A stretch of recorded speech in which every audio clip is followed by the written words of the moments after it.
Chers internautateurs et internautatrices, amateurs de voitures qui font du bruit, bienvenue dans cette Trick TV somme toute spéciale, puisqu'il s'agit d'un Strip Track. C'est une émission consacrée à la bande dessinée. Nous aimons déshabiller la bande dessinée et surtout, quand il est question de personnages comme Monsieur Vendrille, que nous aimons voir déshabillés. Comment vas-tu bien, Vendrille ? Eh ben, ça va bien. Alors, il fait un peu froid aujourd'hui, n'est-ce pas? Je suis là pour te réchauffer. D'accord. Finalement, je pense que les excuses sont superfétatoires. On va s'y mettre très bientôt. Merci de me recevoir. Je vous trouve un peu fou de le faire, mais bon, c'est bien. Moi, je mets ça sur le compte de l'amitié. Mais c'est exactement ça. On s'est dit que tu avais besoin d'amis et moi j'aime bien faire l'ami de remplacement. C'est vachement bien. Vous devez avoir plein d'amis. Oh, un paquet. Alors Vendrille, on te connaît un petit peu parce que tu es déjà venu ici nous parler de jeux. Hein. J'en ai là. Voilà, c'était Coup d'un soir, Femme fatale, Coup d'un soir, le deck macho. On t'a reçu pour parler de ces jeux-là que tu avais fait en crowdfunding, etc. Allez fouiller les Trick TV en VOD, il y en a plein. Donc les gens te considèrent... C'est les pires. C'est les pires. Ouais, celle où tu te prenais des gifs est excellente. Et on avait l'habitude de te recevoir pour parler de jeux, alors que ton vrai métier, c'est la bande dessinée. Depuis quelque temps, on a Monsieur Christophe. Comment vas-tu bien, Christophe? Très très bien, merci. Qu'on a rencontré. De recevoir cet immonde personnage de Vendrille. Immonde, j'aime bien. J'aime bien qu'on dise Vendrille plutôt que Vendrille. On peut dire Vendrille, mais moi je préfère qu'on dise Vendrille. Vendrille. Et donc toi, on fait quelques émissions depuis quelques temps avec toi sur la bande dessinée, parce que c'est un univers, on va dire au niveau personnalité et puis au niveau industriel, marché, qui se ressemblent, on va dire. Le jeu, souvent on dit que le jeu est assez proche de là où était la BD il y a 10-15 ans. Ils sont cousins. Ils sont assez cousins. Oui, je pense que c'est ça. Enfin, tu parles en termes de marché. En termes de marché, de comportement, d'attitude, d'envie, de plaisir, de passion. Et de la façon dont c'est perçu aussi, je pense. Ouais. Oui, il y a un peu ça. C'est vrai qu'il y a 10-15 ans, tout d'un coup, la bande dessinée est devenue un truc un peu moins réservé pour les enfants, un peu plus démocratique. Les gens disaient oui, je lis de la bande dessinée, j'en achète, machin et tout. Et je pense que dans le jeu, c'est à peu près ça, quoi. Enfin, maintenant, le jeu est vraiment sorti derrière les fagots et on n'a plus honte d'y jouer et on a passé le cap. Et qu'il y a plein de, maintenant c'est une distraction d'adultes, quoi. Voilà, Moi, je suis entouré de gens qui me disent oui, tiens, il y en a plein. Enfin, tu vois, c'est même hype de jouer maintenant, comme il était hype il y a 30 ans de lire de la bande dessinée. Ouais, c'est ça. Et alors, donc, toi, tu es auteur de bande dessinée, c'est ça? Ouais. Tu en écris quelques-unes, tu es aussi éditeur. Oui. C'est les éditions Vraum et Varum. Varum et Vraum. C'est connexe. Hein. C'est-à-dire qu'en fait, alors si je fais on va dire si je reviens à l'origine, comme tous les auteurs de BD, j'ai en fait toujours voulu faire de la bande dessinée. Donc j'en faisais quand j'étais gamin, je lisais du comics, donc je dessinais du comics. C'était très enfantin. Avec des super-héros? Voilà, exactement. Je me rappelle qu'en fait, on était partis en classe de neige et donc mes copains, nos uniformes de super-héros, c'était en fait nos combinaisons de... Tu vois, l'imagination incroyable. Je pense que c'est la seule idée de la série. Voilà, et puis vers 14-15 ans, j'ai un ami dont le père est devenu directeur d'Argo Dupuis, le Lombard. Enfin, et donc, il a refait toute sa collection de Gottlieb et il m'a filé tous ses Gottlieb. Et là, j'ai découvert Gottlieb, et Gottlieb, c'est un peu le premier auteur qui se met en scène, tu vois. C'est le premier autre qui assume son ego. Voilà, qui assume son ego, qui est vraiment, et puis qui met aussi en scène tous les autres personnages et tous ces autres co-auteurs. Et moi, quand j'ai lu ça, je me suis dit, un jour, ce serait tellement génial. Ce serait super. Je dessinerais, et puis je serais dessiné par d'autres plus forts que moi, parce que je voyais déjà bien que j'avais des limites au niveau dessin. Et donc du coup, je me suis pris à rêver à ça. Je rêvais aussi de faire du jeu, donc bon là c'est bon, check, c'est bon. Et puis ça a pris un peu de temps parce que je suis allé faire du droit, un peu comme ça a servi par la suite. Puisque quand tu deviens éditeur, il faut que tu apprennes à truffer l'auteur, et donc il faut maîtriser un peu le droit. Et puis après, apprendre à pas te faire truffer par les autres et tout. Enfin bref, à la fin tout de même. Mais donc j'ai fait 4 ans de droit et puis c'était chiant, je suis allé aux Arts Déco. Là, je voulais faire de la BD. Hein. Très vite, j'ai compris qu'il ne fallait pas faire de la BD. Aux Arts Déco. Il y a des arts et des décorations. Non, tu ne fais pas de la BD, ce n'est pas de l'art. Alors ça a évolué aussi d'ailleurs, ça. Entre-temps, oui. Oui, ça a évolué. Je suis retourné faire des tours dans les portes ouvertes. La plupart des écoles maintenant montrent des planches de bande dessinée et des jeux aussi. D'accord. Il y a aussi des gens qui font des jeux. Ah ouais, c'est rigolo, ça. Tu regardes les portes ouvertes, tu as toujours un ou deux élèves qui ont réalisé un jeu complet, quoi. C'est dans ces écoles-là maintenant, on veut former des gens qui ont un métier. Tu vois, à l'époque, moi j'ai fait les Beaux-Arts à Orléans, on s'en foutait, voilà. T'as pas eu- la plupart des étudiants finissaient chômeurs ou informaticiens quand ils sortaient des Beaux-Arts. Moi j'étais aux Beaux-Arts, ou prof, très peu de gens sont devenus de vrais artistes. Beaucoup de profs, beaucoup de profs. Et dans ces écoles-là, maintenant, on se dit, bon, il faut former des gens à des métiers, quoi. Donc on fait du design, voilà, pour fabriquer des objets, des casseroles, des poêles, des cuillères. Alors, je ne sais pas si c'est encore bien, si le côté métier est encore très développé, mais en tout cas l'ouverture sur les possibilités est beaucoup plus importante. Enfin, moi, j'étais en vidéo. Bon, on pouvait passer des heures de dérochage à regarder une goutte tomber. Et là, on pourrait peut-être éventuellement accélérer un petit peu. Non, attends, il y a un moment vachement bien là. Regarde. Et là, c'est vrai que tu vois que la goutte et tu sais pas si elle tombe, si elle tombe pas, si elle tombe pas. Putain, et au bout de 2 minutes, elle tombe. Et là, tu fais putain, on est content de pas avoir raté ça. Bref, c'était assez chiant. Et donc du coup voilà. Enfin, moi, j'étais aux Arts Déco. Je suis allé en vidéo parce que en illustration, il n'était pas trop question de faire de la BD. Je suis un peu dur, mais bon. Mais j'ai fait mes premières planches de BD là-bas. Qui sont des choses que j'ai éditées par la suite, qui étaient des planches de gravure sur bois. Alors, je n'ai pas ramené ce que c'est que la gravure sur bois, mais en fait, c'est une planche de bois creusée et tout ce qui est blanc, enfin bon, là, il y a une deuxième couleur, mais tout ce qui est blanc, en fait, est évidé. Oui, bien sûr. Donc, l'intérêt, c'est que ça donne des noirs très, très forts. Et puis surtout, ça permet d'avoir. Alors évidemment, il y a plein de petites saletés, puisque quand tu encres, tu as le bois qui va accrocher tout. Donc j'avais fait ça. Et puis pour la première fois aux Arts Déco, les gens me disaient « Ah, mais c'est bien ce que tu fais !» Alors je me dis « Ah bon, alors peut-être je peux faire de la BD. » Et donc du coup, en fait, sur place, ce qui était intéressant aux Arts Déco, c'est qu'on avait beaucoup de moyens. Et il y avait beaucoup de gens qui faisaient de la BD, mais sous le manteau. D'ailleurs, il y en a beaucoup qui sont devenus des auteurs maintenant. On parlait d'ailleurs de, comme il s'appelle, de notre ami Arthur de Pince. Oui. Arthur est passé par les Arts Déco, où il avait fait 2-3 dessins animés déjà très chouettes. Et voilà, Arthur de Pince qui fait Zombillenium, qui est un très bon auteur. On en reparlera peut-être parce qu'en fait, actuellement, je fais un jeu avec lui sur Zombillenium. Ah, d'accord, ok. Et donc voilà, pour Spirou. Lui, il prépare un long métrage sur Zombillenium d'ailleurs. Ouais. Et c'est une très bonne série dont le tome 4 sortira en 2016. Donc j'espère que d'ici là, on pourra le recevoir. Pas de souci, nous on accueille tous les gens qui font de la création. Puis en plus, Arthur est quelqu'un de vraiment fort et sympa. Alors c'est quand même pas mal. Et donc voilà, donc on était aux Arts Déco, et puis il se trouve qu'on était plusieurs à avoir fait ce qu'on appelle du fanzine. C'est-à-dire de la BD autoproduite, avec un côté un peu en toujours photocopie, sale, voilà. Alors, associatif. Alors j'ai ramené ma toute première bande dessinée, voilà, qui s'appelle. Alors là, on arrive à explorer des formats, des gabarits qui n'existent pas. On peut tout se permettre. C'est vachement, en fait, c'est assez intéressant parce que ça te permet. Donc voilà, ça s'appelle Sans a priori en toute bonne foi, et c'est l'histoire d'un personnage qui va. Je vais aller sur la caméra des portes. C'est un personnage qui insulte le lecteur en fait. Attends, et donc il y a une espèce de jeu avec le lecteur où quand tu ouvres qu'on appelle ça alors tu vas voir que c'est là que je suis pas très fort, c'est que je l'ai fait à l'envers. Oui, d'accord. Il faut que je retourne après. Oui, referme ça, c'est pas à toi. Voilà, là, si je suis un peu con et que je suis très légal, je ferme. Mais moi, je suis pas comme ça. Non, je retourne et je t'emmerde. Referme, je te dis. Je vais pas me laisser impressionner par un type aussi mal dessiné. Oui, ça, je suis bien d'accord avec toi. Et j'ai très peu progressé. Ok, tu veux jouer à ça. Ok. Voilà.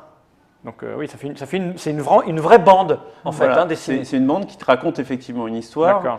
T'as peur voilà. Je reviens, voilà, attends, je vais te faire la peau. Ok. Voilà. Oh, là t'es loin. Oui, là on est assez loin. Gros PD. Voilà, et tout de suite, l'homophobie. Là on te retrouve, l'homophobie y arrive. Absolument. Il doit y avoir la misogynie un petit peu plus loin et le racisme, non? Oui, il y a du racisme. Il n'y a pas de misogynie. Voilà. Et donc le lecteur revient. Et en fait, c'était tout un jeu où en fait on faisait. Et puis j'avais fabriqué ça. C'était une copine qui m'a. Voilà, ça se termine par Tarlouzva. Tu vois que le personnage a vraiment évolué. Bon, ce qui est drôle, c'est que il y a 2 ans, je me suis un peu investi plutôt côté pro mariage pour tous. Donc preuve que bon, on arrive à tout. Voilà, là, Et voilà, donc on fabriquait ça. J'ai dû en fabriquer 200 que j'ai sérigraphié, que j'ai agrafé avec les moyens de l'école, et puis que je vendais sous le manteau. Tu vois, vas-y monsieur, vas-y achète-le-moi, 2 euros, quoi, c'est bon. J'ai Vous eu n'avez comme rien ça. contre les jeunes Hein? Vous n'avez rien contre les Je jeunes n'avais rien contre les jeunes. On fait de la réinsertion. C'est ça. Donc on faisait des petits trucs comme ça. Donc tu vois, j'en ai fait un, puis j'en fais un deuxième. J'avais mon futur associé qui faisait des choses avec des formats plus larges, mais tu vois, toujours très lointains, quoi. Ouais, bien sûr. Des choses où tu vois, tu étais vraiment, tu peux tout essayer puisque finalement, tu n'as pas de logique économique derrière. En revanche, si tu veux le vendre, c'est bien de se poser des questions d'ordre de format parce que justement, Et là, ça devient délicat. ce qui est marrant là-dedans, c'est que c'est un objet. Ouais. C'est pour ça que tu peux le faire dans une école d'art et que c'est ouvert. C'est-à-dire qu'en fait, on va peut-être l'aborder avec Stéphane qui connaît Christophe. bien avec Christophe. Pourtant, je l'appelais Christophe tout le temps, sauf là. Avec Christophe, parce C'est à cause de tout à son l'heure- frère jumeau, Stéphane. Sans doute. On a fait régulièrement des émissions sur ce qui va sortir, etc. C'est-à-dire une vraie industrie, un vrai positionnement, c'est-à-dire marketé, etc., etc. Et, on peut dire que c'est comme les grosses compagnies au cinéma, les blockbusters. Et ça, c'est très difficile à faire dans une école. Parce qu'on rejette un peu ce côté industriel. Ben, justement, Par contre, tout ça permet dans une école de se lâcher, c'est-à-dire faire des expériences, des formats, des gabarits. Ça, tu présentes ça à un diplôme national supérieur d'art plastique. Ça passe bien. Ça passe parce que tu as un discours derrière, des structures, Parce que tu casses l'école. l'objet, Il y a un objet. Sauf que ce qui est intéressant, c'est que tu es déjà en train d'essayer des trucs qui peuvent être réappliqués après à l'industrie. Exactement. C'est parce qu'en fait, justement, quand tu sors tu sors des choses. Et par exemple, il y avait donc ça, c'était ma petite maison d'édition qui s'appelait Pierre Papier Ciseaux. Benoît faisait les éditions Lyon à côté. Et en fait, ce qui s'est passé, c'est qu'il y a une fille qui est venue me voir, qui était avec nous aux Arts Déco, qui s'appelle Aude Picot, qui est une auteure de BD maintenant très reconnue et lancée, et qui faisait un truc. Elle m'a dit, ouais, est-ce que Pierre Papier Ciseaux, ça fait que Vendry, ou est-ce que ça peut faire Aude éventuellement? Je lui ai dit, bah écoute, allons-y. Et puis on a fabriqué un objet. Alors je ne l'ai pas ramené là, mais ça ressemblait à ça, c'était plus épais. Et c'est intéressant parce qu'en fait, ça a été notre premier gros succès. Et c'est le premier livre qu'on a édité. Enfin, c'est l'un des 4 premiers livres qu'on a édité. Et ça, on a dû vendre 10 000 du premier, 6 000 du tome 2, un truc comme ça. Enfin voilà, c'est un. Et alors, originellement, c'était beaucoup moins bien dessiné que ça. C'est-à-dire qu'elle a tout redessiné pour la version éditée. Mais voilà. Et alors, on avait déjà fait une petite version qu'on avait imprimée à 200 ex, photocopiée à l'arrache, reliée à la reliure du coin. Ça, c'est ce qu'on appelle donc la BD indépendante. Voilà, c'est hein, ça. C'est plus le fanzina déjà. Ça, c'est plus du fanzina. Quand tu es encore dans la fabrication de manuel, artisanale, que tu les fais encore à la main, tu es vraiment dans le fanzina. Ce qui est intéressant, c'est qu'on avait déjà fait un premier acte qui est l'acte d'aller dans les librairies et de mettre en dépôt nos livres. Donc Benoît avait fait ça, donc on s'est changé des adresses. Le principe, ce qui est intéressant, c'est qu'en France, tu as encore un gros réseau de libraires et que souvent le libraire qui est derrière la caisse, c'est celui qui prend la décision. Donc il peut prendre la décision de te prendre ou pas te prendre. Et donc voilà, soit tu fais du dépôt-vente et ce qu'il vend ou ce qui s'est fait piquer, il te le paie. Soit il te fait de l'achat ferme. Après, tu as des négociations de pourcentage, de machin. Et puis bon, tu fais ta prod, tu vas voir tous les libraires de ta ville. Donc bon, là, coup de chance, on était à Paris, donc il y avait beaucoup de choses. Et puis après, tu reviens un mois après ou 2 semaines après, et dis alors, ça a vendu? Et là, le mec te dit bah non ou bah oui. Et là, tu fais une facture de 8 € et t'es tellement content. T'es là, genre, Ton travail reconnu, tu as des sous, c'est fou. Non mais voilà, c'est fou. C'est la reconnaissance. Alors effectivement, nous on l'avait aussi fait, enfin on le vendait beaucoup sous le manteau aux Arts Déco. Je me rappelle notamment d'un copain qui m'avait acheté celui-là et qui n'avait pas donné les 2 €, il m'avait donné 1,85 €. Donc j'avais pris la dernière page, je l'avais coupée en 2, et je lui avais donné, tiens, t'en ajoutes un avant ton truc. T'apprends aussi à être un peu une pute, quoi, tu vas faire. C'est un acte artistique. Oui, c'est ça. Je dis, bah écoute, voilà, tu t'en as pour ton argent. Voilà, donc à la sortie des Arts Déco, je fais ce qu'on appelle du freelance, c'est-à-dire du chômage et de la dépression. Un truc vachement bien, je vous conseille. Enfin, non, après il y a des vrais freelances qui existent. Mais bon, et des vrais dépressifs. Non, toi tu es vrai dépressif. Voilà, exactement. Et puis donc, du coup, au bout d'un an, je rencontre un éditeur qui n'était pas un éditeur de BD, ni un éditeur de jeux, mais un éditeur de livres et de livres religieux. Voilà, qui est le mari de ma marraine et qui est un type absolument enthousiaste, plein de... Enfin voilà, bon, très passionné par les sujets religieux, mais pas trop chiant avec, ce qui fait plaisir. Et puis du coup, il m'explique tout le métier d'éditeur. Lui, en plus, il était distributeur et diffuseur. C'est-à-dire qu'il fait l'acte de prendre le livre, de l'amener, de faire l'acte de vente. Donc ça, c'est ce qu'on appelle le diffuseur, la diffusion. Et puis après, une fois qu'il a pris la commande, de le livrer et de récupérer les sous. Ça, c'est le distributeur. Et en plus, en BD, en livre, il y a un truc, c'est le prix unique du livre, qui fait que les libraires n'ont pas le droit de solder les livres. Et donc, du coup, pour pas qu'ils se retrouvent avec plein de trucs qu'ils n'arrivent pas à vendre, ils ont un droit de retour et l'éditeur doit racheter. Donc, le distributeur va aussi récupérer les retours.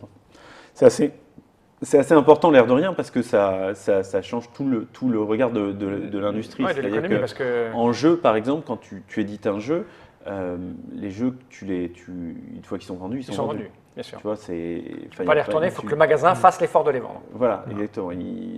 Donc, du coup, le vendeur de jeu, quand il le prend pour te vendre, quoi. Il ne le prend pas pour l'avoir, tu vois. C'est pas pour l'avoir dans le fond, quoi.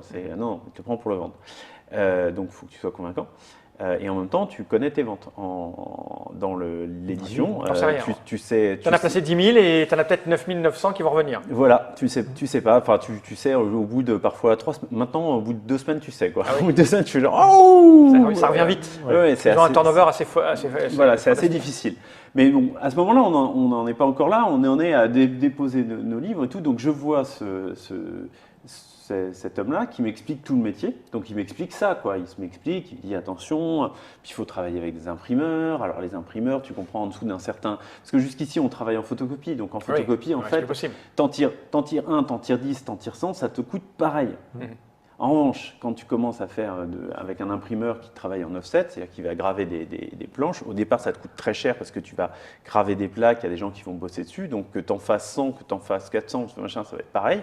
Mais au-delà d'un certain tirage, tout d'un coup, ça te coûte moins cher l'exemplaire. Alors, il m'explique tout ça et il me dit « Ne fais jamais ça, c'est le métier du diable ». Et donc, je me dis « Super ». Ouais, forcément, le truc à pas dire avant. Tu as fait du droit avant. J'ai fait du droit avant, j'ai déjà vendu mon âme. Et donc, une demi-heure après, je croise mon futur associé, Benoît Pretzeil, donc, qui faisait les éditions Lyon, et il me dit « Tu fais quoi l'an prochain ?» Plutôt crever que lui dire la vérité, c'est-à-dire toujours pareil, loser. Je lui dis éditeur. Et il me dit mais moi aussi. Et donc je lui dis tiens, qu'est-ce que tu veux faire? Il fait un truc à moi, le Médée de Mélanie et le Atome de William. Je lui dis bon, et toi? Alors moi je lui dis je veux faire le moi-jeu d'Aude Picot qui a bien marché en autoprod, un truc à moi et le Atome de William. On voulait faire le même livre. Problème, il est beaucoup plus pote avec William que moi. Alors moi, je lui ai dit à la Parisienne, on va le faire ensemble, mais lui est provincial, ce con. Il l'a pris sérieusement, il s'est mis à me rappeler et tout. J'étais emmerdé, qu'est-ce que tu fais là?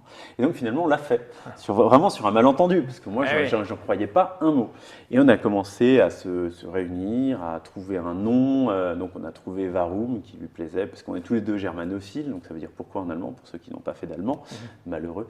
Et puis lui, ça lui plaisait pour la connotation Warum, Vraum, ce qui a pas mal aidé pour le deuxième nom.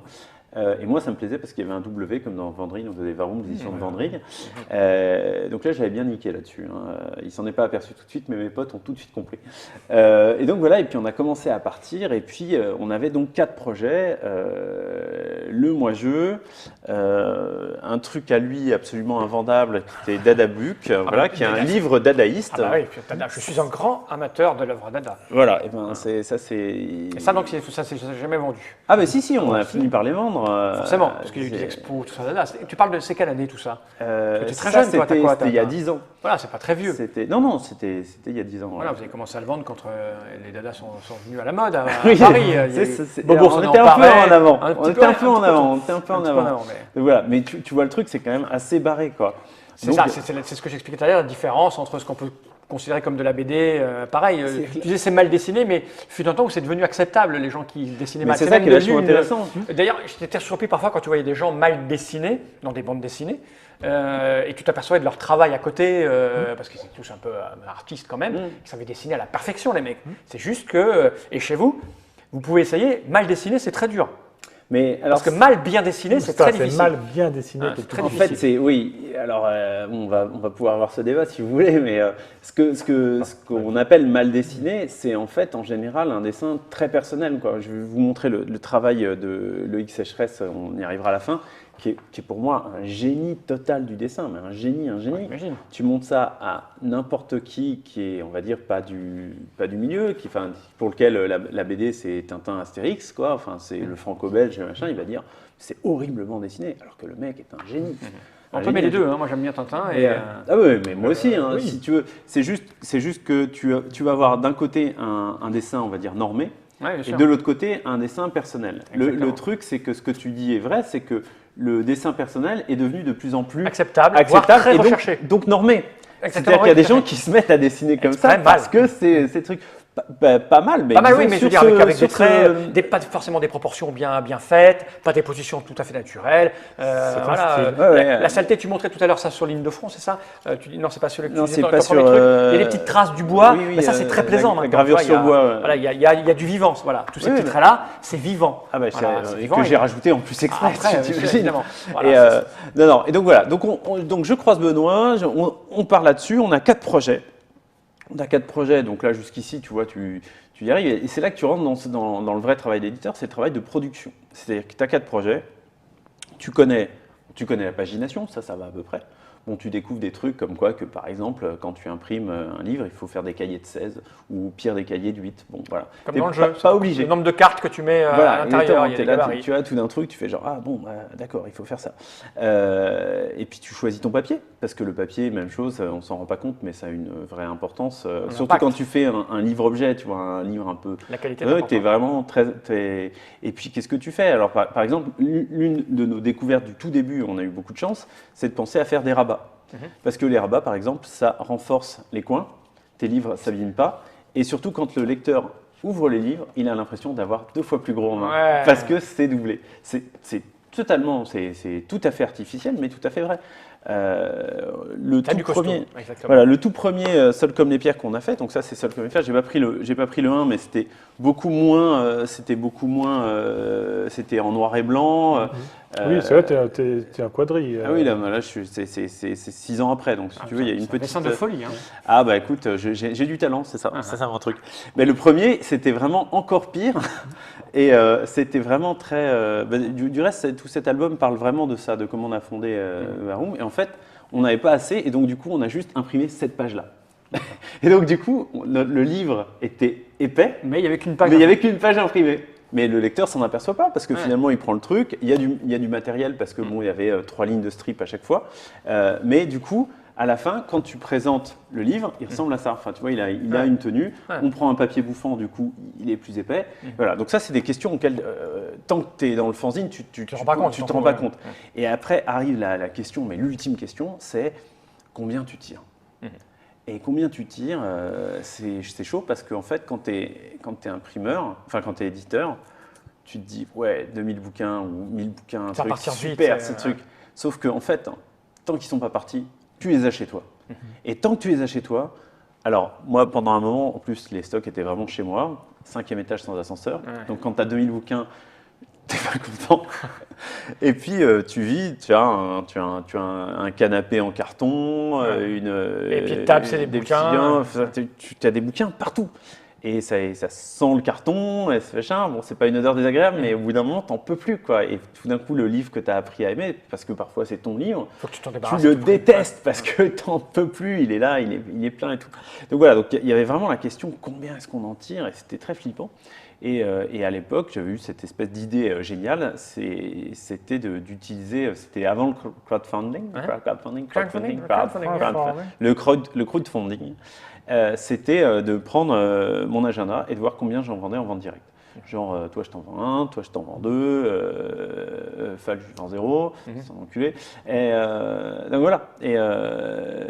Et donc, Mops, je veux dire, Mops, Fall. Mais je me disais, moi je suis pas un enculé, moi donc pourquoi il me donne Mais enculé non, Ouais, ça, non, moi aussi. Mops, pardon. Bah, le mot ça abstenir. Bon, tu l'as appelé Stéphane tout à l'heure. C'est ça vrai, va commencer. t'as le droit aussi à ton âge. C'est bon, on a chacun droit à un truc. Tu peux m'appeler Arthur de Pince tout à l'heure. Et donc voilà, donc du coup, en fait, j'avais calculé que du tome 1 de celui-là, on en vendrait 150 en vente directe. Ouais. Et en fait, tout le reste, c'était que du bonus. Parce que on avait un distributeur qui nous prenait à l'époque 60% du prix du vente. Ce qui fait que, ah oui, 60% c'est la folie. Mais quand tu commences, les gens ils te font pas de cadeaux, quoi. Ils te prennent comme ça, quoi. Et du coup, ça veut dire que chaque livre qu'ils nous vendaient, on perdait 20 à 30 centimes. Faut avoir envie. Donc c'était, voilà. Oui, mais comme on le rentabilisait juste sur la vente directe, oui, j'avais calculé, c'était 12 euros, 150 fois 12 euros, 1800 euros. Je suis allé voir l'imprimeur, je lui ai dit voilà, tu as toutes les caractéristiques du livre, combien tu m'en fais pour ce prix-là 1800 euros. Il me dit je t'en fais 500. Et du coup, on s'est calé là-dessus. Donc on a tiré le premier à 500. Celui-là, on a fait 1000 parce qu'on savait que ça marcherait, il avait déjà bien marché. Et les deux autres, on a fait 400, puisque de toute façon, en dessous, c'est tout petit tirage quand même. Hein. Ah, mais c'est microscopique. On a fait celui-là et on a fait celui-là. Mais ça coûtait hyper cher à l'exemplaire. Ouais. Sauf que, bon, d'une part, au niveau droit, si tu veux, les auteurs ont pris, la plupart, ils ont pris leurs droits en livre.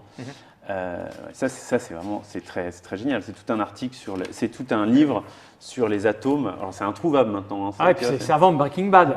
Ah oui, c'est bien avant Breaking Bad. Oui, c'est vrai que depuis, il y a ça. Oui. En fait, il y a tout un article justement sur les atomes. Et il va te les illustrer un par un. Enfin, tu vois, donc il t'a fait tout un tableau. Et après, et ça, c'est un truc qu'il avait fait quand on était aux Arts Déco. Et il t'a mis plein de petites références. Et à chaque fois, il va te faire une illustration par référence. Et c'était vraiment hyper drôle. Et on voulait faire ce livre. Et quand on l'a fait, voilà, mais va vendre ça, si tu veux. On vendait ça super cher. Je crois qu'on vendait ça 12 euros ou un truc comme ça. Et mais maintenant 12 euros, ceux qui l'ont acheté, ils doivent être contents de l'avoir. Ah bah ouais, parce que c'est introuvable. Hein. Voilà, 287 sur 400. On les a numérotés, on travaillait. Donc voilà, on commence là-dessus. On fait nos trucs, et puis on avait gardé Paris. Donc Paris, on travaillait toujours avec les libraires, ce qui nous a pas mal sauvés, puisque du coup, on n'était pas à 60%. Donc on commence comme ça, et puis on travaille à 6 livres par an chez Varou. Donc on fait ça. Je t'avais parlé du Médée de Mélanie, qui est voilà, même chose. Un truc, ça j'ai cru qu'on allait jamais le rentabiliser, jamais. On a dû le rentabiliser l'année dernière, mais c'est aux limites de la bande dessinée, c'est du livre d'art, quoi. Oui, je suis d'accord. Ouais. Donc on commence comme ça en se disant, de toute façon, on ne fait pas ça pour être éditeur, on fait ça pour que notre travail d'auteur soit connu et qu'après on soit repéré par les gros éditeurs. Et on ferme Varou, mais on arrête les conneries. Ils vous font un pont d'or pour vous accueillir exactement. Et vous créez votre propre collection chez eux. C'est pas tout à fait ce qui s'est passé, mais en fait, ça a pris du temps. C'est-à-dire que Benoît, maintenant, il travaille pour Cornelius depuis 2-3 ans. Et moi, j'ai sorti mon premier livre chez Delcourt cette année. Donc, ça a pris juste 10 ans. Yeah. C'est quoi 10 ans sur une vie? Rien, quasiment rien. Quasiment 10%. rien. Non, mais voilà. Après, si tu veux, dans la bande dessinée, tu peux travailler beaucoup plus vite si tu fais des choses beaucoup plus normées, quoi, beaucoup plus classiques. Plus mainstream, plus… Voilà, et ça demande aussi du boulot. Hein. Je dis ça absolument sans mépris. C'est-à-dire que pour arriver à un niveau de dessin qui soit calibré dans tout le monde se connaît, il faut y aller. C'est séduisant instantanément et avec des scénaristes, que souvent c'est auteur-scénariste, là, vous faites à peu près tout. Ouais, le mec là on fait tout. Il écrit, il fait son truc, c'est son truc qui porte. Là, si tu veux, moi j'écris des scénarios pour des gros éditeurs actuellement, et c'est très difficile de trouver un vrai bon dessinateur. Ouais. C'est un dessinateur qui est vraiment, c'est dur, c'est vraiment dur. Il y en a pas tant, et ils sont tous pris, quoi. Oui. Donc il y a un vrai travail. Donc on commence comme ça avec des bouquins, on va dire très underground. On a fait pas mal de choses. Je remonte bien sûr ceci car je l'aime beaucoup. Excellent, ça. On en avait parlé, je crois, quand tu étais Oui, on en avait parlé. C'est juste excellent, quoi. Puis c'est politiquement incorrect. J'adorerais faire la suite, mais le dessinateur veut plus travailler. Alors là, j'ai fait une planche d'un Gérard l'ours noir qui devrait paraître chez Arg. Attends, je vais retrouver la page qui est particulièrement rigolote. Vous dites la page Christine Boutin. Une page Christine Boutin. Ah oui, mon Dieu, c'est affreux ça. Je veux dire la page avec les oui, c'est affreux. Il est là. Oui, il est là. Voilà. Oui, ça, c'est spécial Christine Boutin. Donc c'est Fernand qui voit une poubelle, qui a une idée. Une idée géniale. Donc il bricole sa poubelle, il se met dedans, il va sortir d'une clinique d'avortement et le médecin va mettre le petit fœtus dans la poubelle et c'est ni plus ni moins que Fernand qui du coup a son repas gratuit, sans courir la banquise. Quelle intelligence. Évidemment. Voilà, donc on fait quelques trucs comme ça et puis en fait à cette époque-là, moi j'avais un peu de mal à voir qui étaient mes potes dans la bande dessinée. Enfin, j'arrivais Enfin, le fanzina, c'est un univers, c'est beaucoup de gens, beaucoup de do-it-yourself. Et un Beaucoup univers- d'ego, beaucoup de... Oui, de l'ego, mais aussi pas mal de. Bah, enfin, il y a pas mal de mépris pour, on va dire, le côté distractif. On aime bien le trash ça va, mais le côté juste fun, marrant, c'est pas suffisant. L'entertainment, quoi. c'est pas suffisant. Voilà, c'est pas suffisant. Or, moi, j'aimais bien l'entertainment. Et à cette époque-là, j'avais ouvert un blog, puisqu'on m'avait dit. On m'a dit très vite, tu sais que Larsenet a ouvert un blog. Je fais, ah, Larsenet a ouvert un blog, je vais ouvrir un blog. Tu vois, le mec avec la vraie personnalité. Et donc, et en fait, très vite, j'ai découvert que ma famille d'auteurs, c'était les blogueurs. Ah oui? Et ouais, et que C'est autant. rigolo ça, c'est-à-dire? C'est-à-dire, les gens, en fait, il faut voir qu'il y a 8 ans. Il y avait une grosse communauté de blogosphère. Il y avait une grosse blogosphère active en bande dessinée. On avait quand même pas mal d'auteurs qui soit étaient débutants, soit commençaient à être confirmés. Et il y avait une création et une émulation entre vous. C'est des gens qui dessinaient et mettaient en ligne. Oui, bah, Martin Alors, Hidberg, Martin en faisait partie, quoi. Ouais, Martin est même le précurseur, je pense. Martin est vraiment, c'est l'un des tout premiers sous le pseudonyme d'Everland. D'Everland, il faisait ça sur Bulder. Tu vois, il y avait le site Bulder qui était le site où il y avait une sorte de création d'auteurs indépendants, en tout cas qui n'en vivaient pas, mais qui faisaient leur galerie de dessin. En fait, c'est assez intéressant parce que ça s'est passé il y a 8-9 ans. Tout d'un coup, les blogs sont apparus. Et il y a 8-9 ans, alors ce qui est marrant, c'est que maintenant, c'est plus du tout dans l'air du temps. Maintenant, c'est beaucoup plus, on va dire, les youtubeurs, tu vois, bon, c'est autre chose, même s'il y a toujours du blog. Enfin, moi, je m'occupe d'un concours qui s'appelle la Révélation Blog, et où on met en avant 30 blogueurs non édités, et on sort toujours des trucs bien. Là, le concours a lieu en ce moment, prixdublog.com, et il y a plein de trucs vachement bien. Mais à l'époque, tout d'un coup, il s'est passé un truc, c'est qu'il y avait les gens qui étaient dans le business, il y en avait qui travaillaient mais qui faisaient des trucs qui ne ressemblaient pas. Et donc ils sont allés me montrer ça sur Internet, d'abord pour montrer à leurs copains ce qu'ils faisaient, et puis des gens qui venaient de nulle part et qui ont commencé à publier ça sur Internet. C'est un moyen vraiment peu cher finalement, parce que tu fais ton petit truc chez toi, là tu n'as pas de contraintes. Mais ça reste une publication. Oui, ça reste une publication. C'est-à-dire que l'intérêt de ces choses-là, c'est pas la forme livre, c'est la forme dessinée à plat et le propos, le fond. Et là, sur un blog, tu le vois, le fond et la forme, tu la vois. Alors, on a trouvé quelques trucs qui étaient en ligne, quelques trucs de blogueurs, mais c'était pas le fond. Moi, les Seuls comme les pierres, ces trucs-là, c'était en ligne, quoi. Ça se trouve encore. Fernand l'ours blanc, c'était en ligne. Le dessinateur de Fernand, c'est un copain blogueur. Et en fait, moi, très vite, je me suis aperçu que ma famille d'auteurs, c'était les blogueurs. Mais pourquoi tu dis c'est ma famille d'auteurs? C'est ce qu'ils faisaient, le ton, le trait, l'esprit. En fait, il y avait une grosse émulation parce que il y avait beaucoup de liens dans les blogs. Quand tu vas sur n'importe quel blog, en général, ils linkent d'autres auteurs dont dont il se sent proche, dont il aime le travail. Et puis, on regardait tous le travail des uns des autres à ce moment-là. Donc en fait, quand quelqu'un publiait un truc, on était tous en train de dire « Ah oui, mais ça c'est génial !» Et ça a révélaé des trucs incroyables. Je veux dire, Marion Montaigne… qui se faisait aussi. Ah oui, et puis il y avait des jeux, des réponses.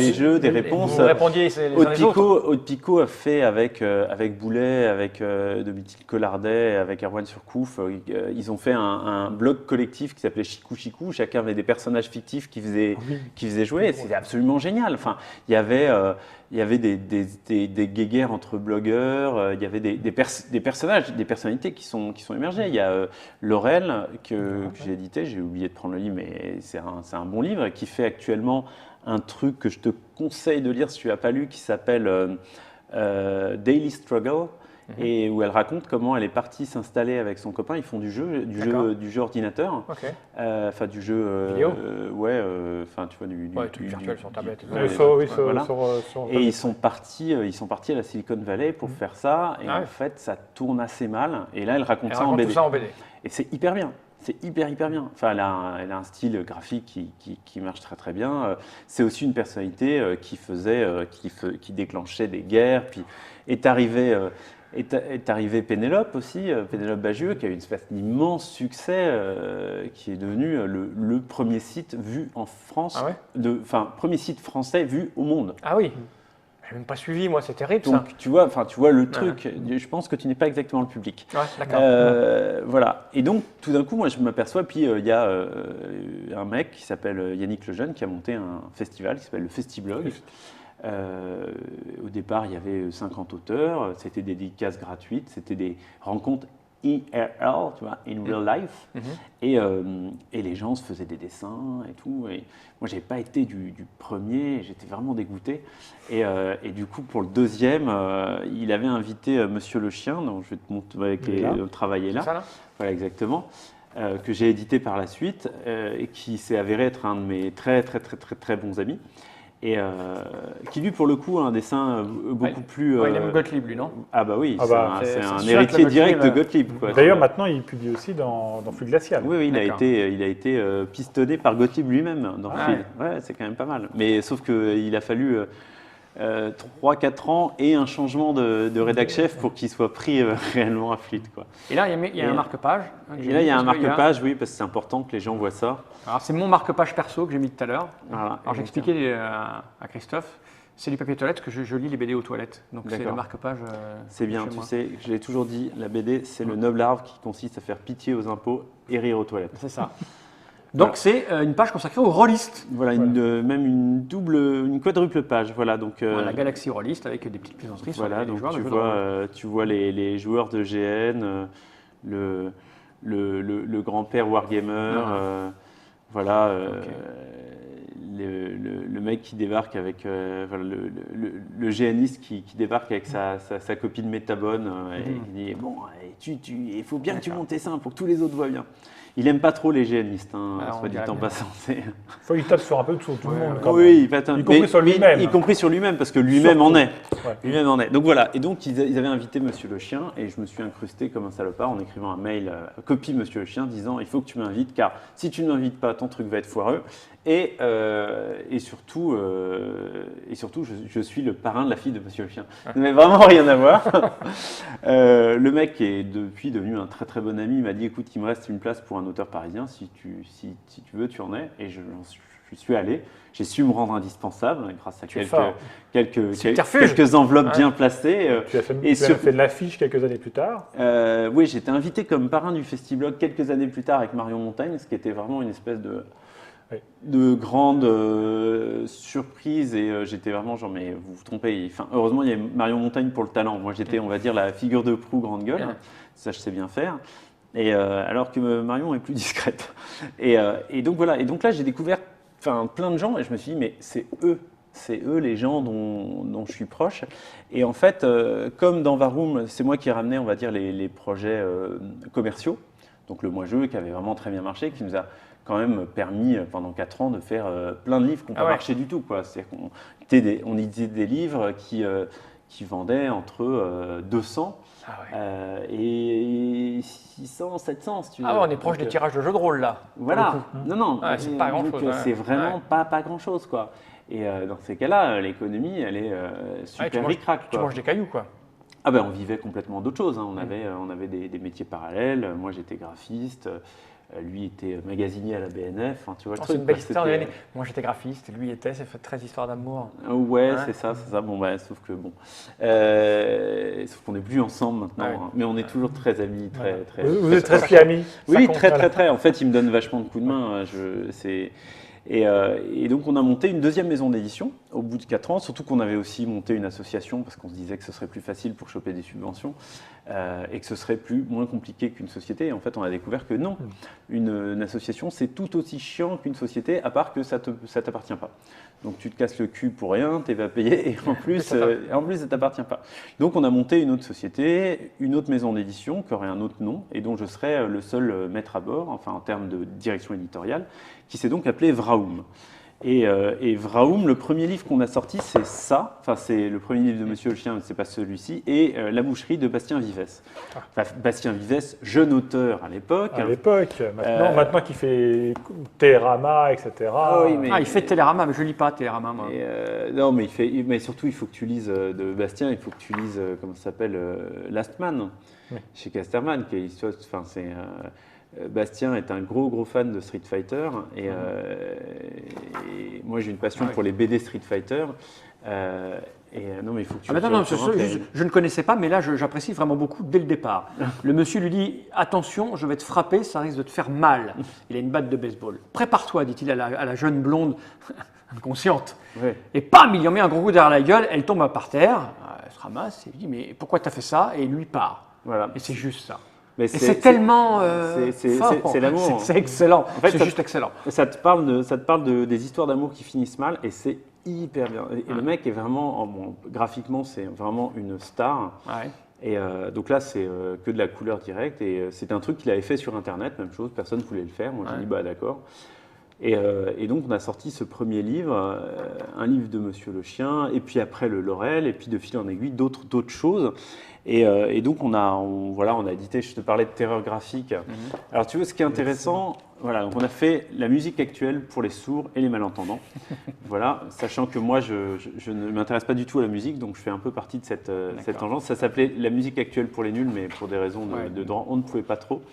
Et voilà, alors Terreur maintenant c'est quelqu'un qui travaille beaucoup pour Fluide Glacial par exemple. Oui, bon, le trait là c'est normal, ça rappelle pas mal de dessinateurs. Mais il est assez fortiche, tu le vois vraiment partout, c'est vraiment un auteur qui est… J'aime beaucoup le trait moi. Alors ce qui est intéressant si tu veux c'est que maintenant à peu près tous les auteurs avec lesquels on a travaillé sont dans la nouvelle équipe de Fluide. D'accord.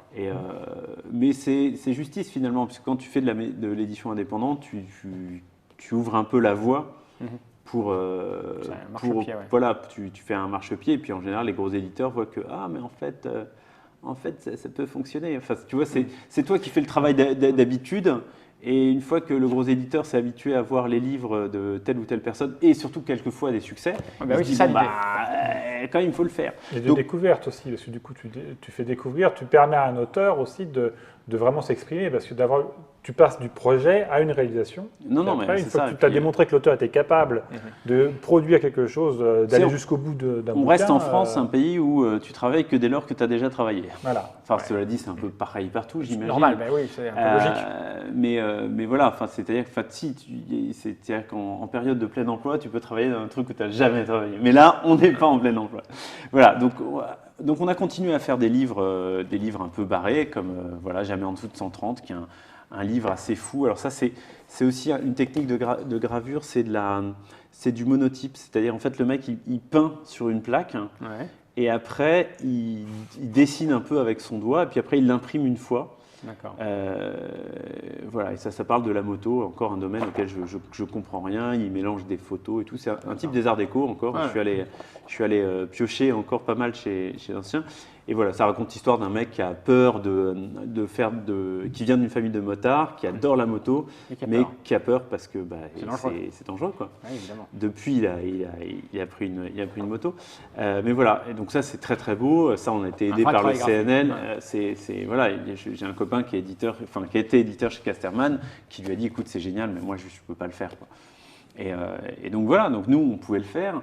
Mais pour plein de raisons. C'est parce qu'aussi, on ne peut pas trop payer de droits d'auteur. Je te parlais des choses trouvées sur Internet. Ça c'était sur Internet. Ça, c'est la Révélation Blog qui nous l'a montré.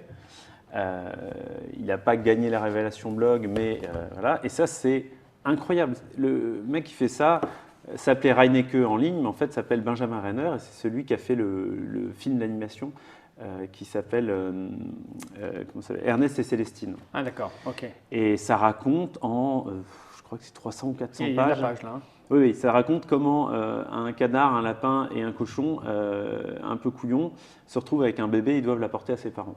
Okay. Le mec a fait ça pour expliquer à sa petite nièce comment il était venu au monde. Et il a fait ça sur 300 pages. Et c'est génial, génial. Et ça fait partie de ces projets où chaque année, je fais un projet où je me dis, alors là, on va bien se casser la gueule. Et ça marche. Et jusqu'ici, ça a toujours marché. Alors voilà, il y a eu ça, il y a eu Navo, la bande pas dessinée. Alors ça, c'est vraiment excellent à mort. Alors ça c'est un sticker qu'on a collé, parce qu'après, il a fait, bref, c'est ça, mais voilà, il a fait ça. C'est ça. Ça, il n'y en a pas besoin. Hein. Non, ça, vous ne le savez pas, parce que moi, je ne savais pas qui était ce gars-là. Mais tu étais venu pour faire une Trick TV sur des jeux et tu avais laissé ça. Ouais. Et je dois dire que chez moi, quand je dis chez moi, c'est ma femelle et mes gosses, ça a fait un carton. C'est juste absolument génial. On parle de bande dessinée, donc de dessin. Et là, le mec, manifestement, ne sait pas dessiner. Non, il ne sait pas du tout dessiner. Et donc, une des grandes forces des créateurs, c'est d'utiliser la contrainte, de prendre ce qui nous fait défaut et de l'utiliser pour en faire un truc bien. Et là, il a fait des cases où il n'y a que des bulles.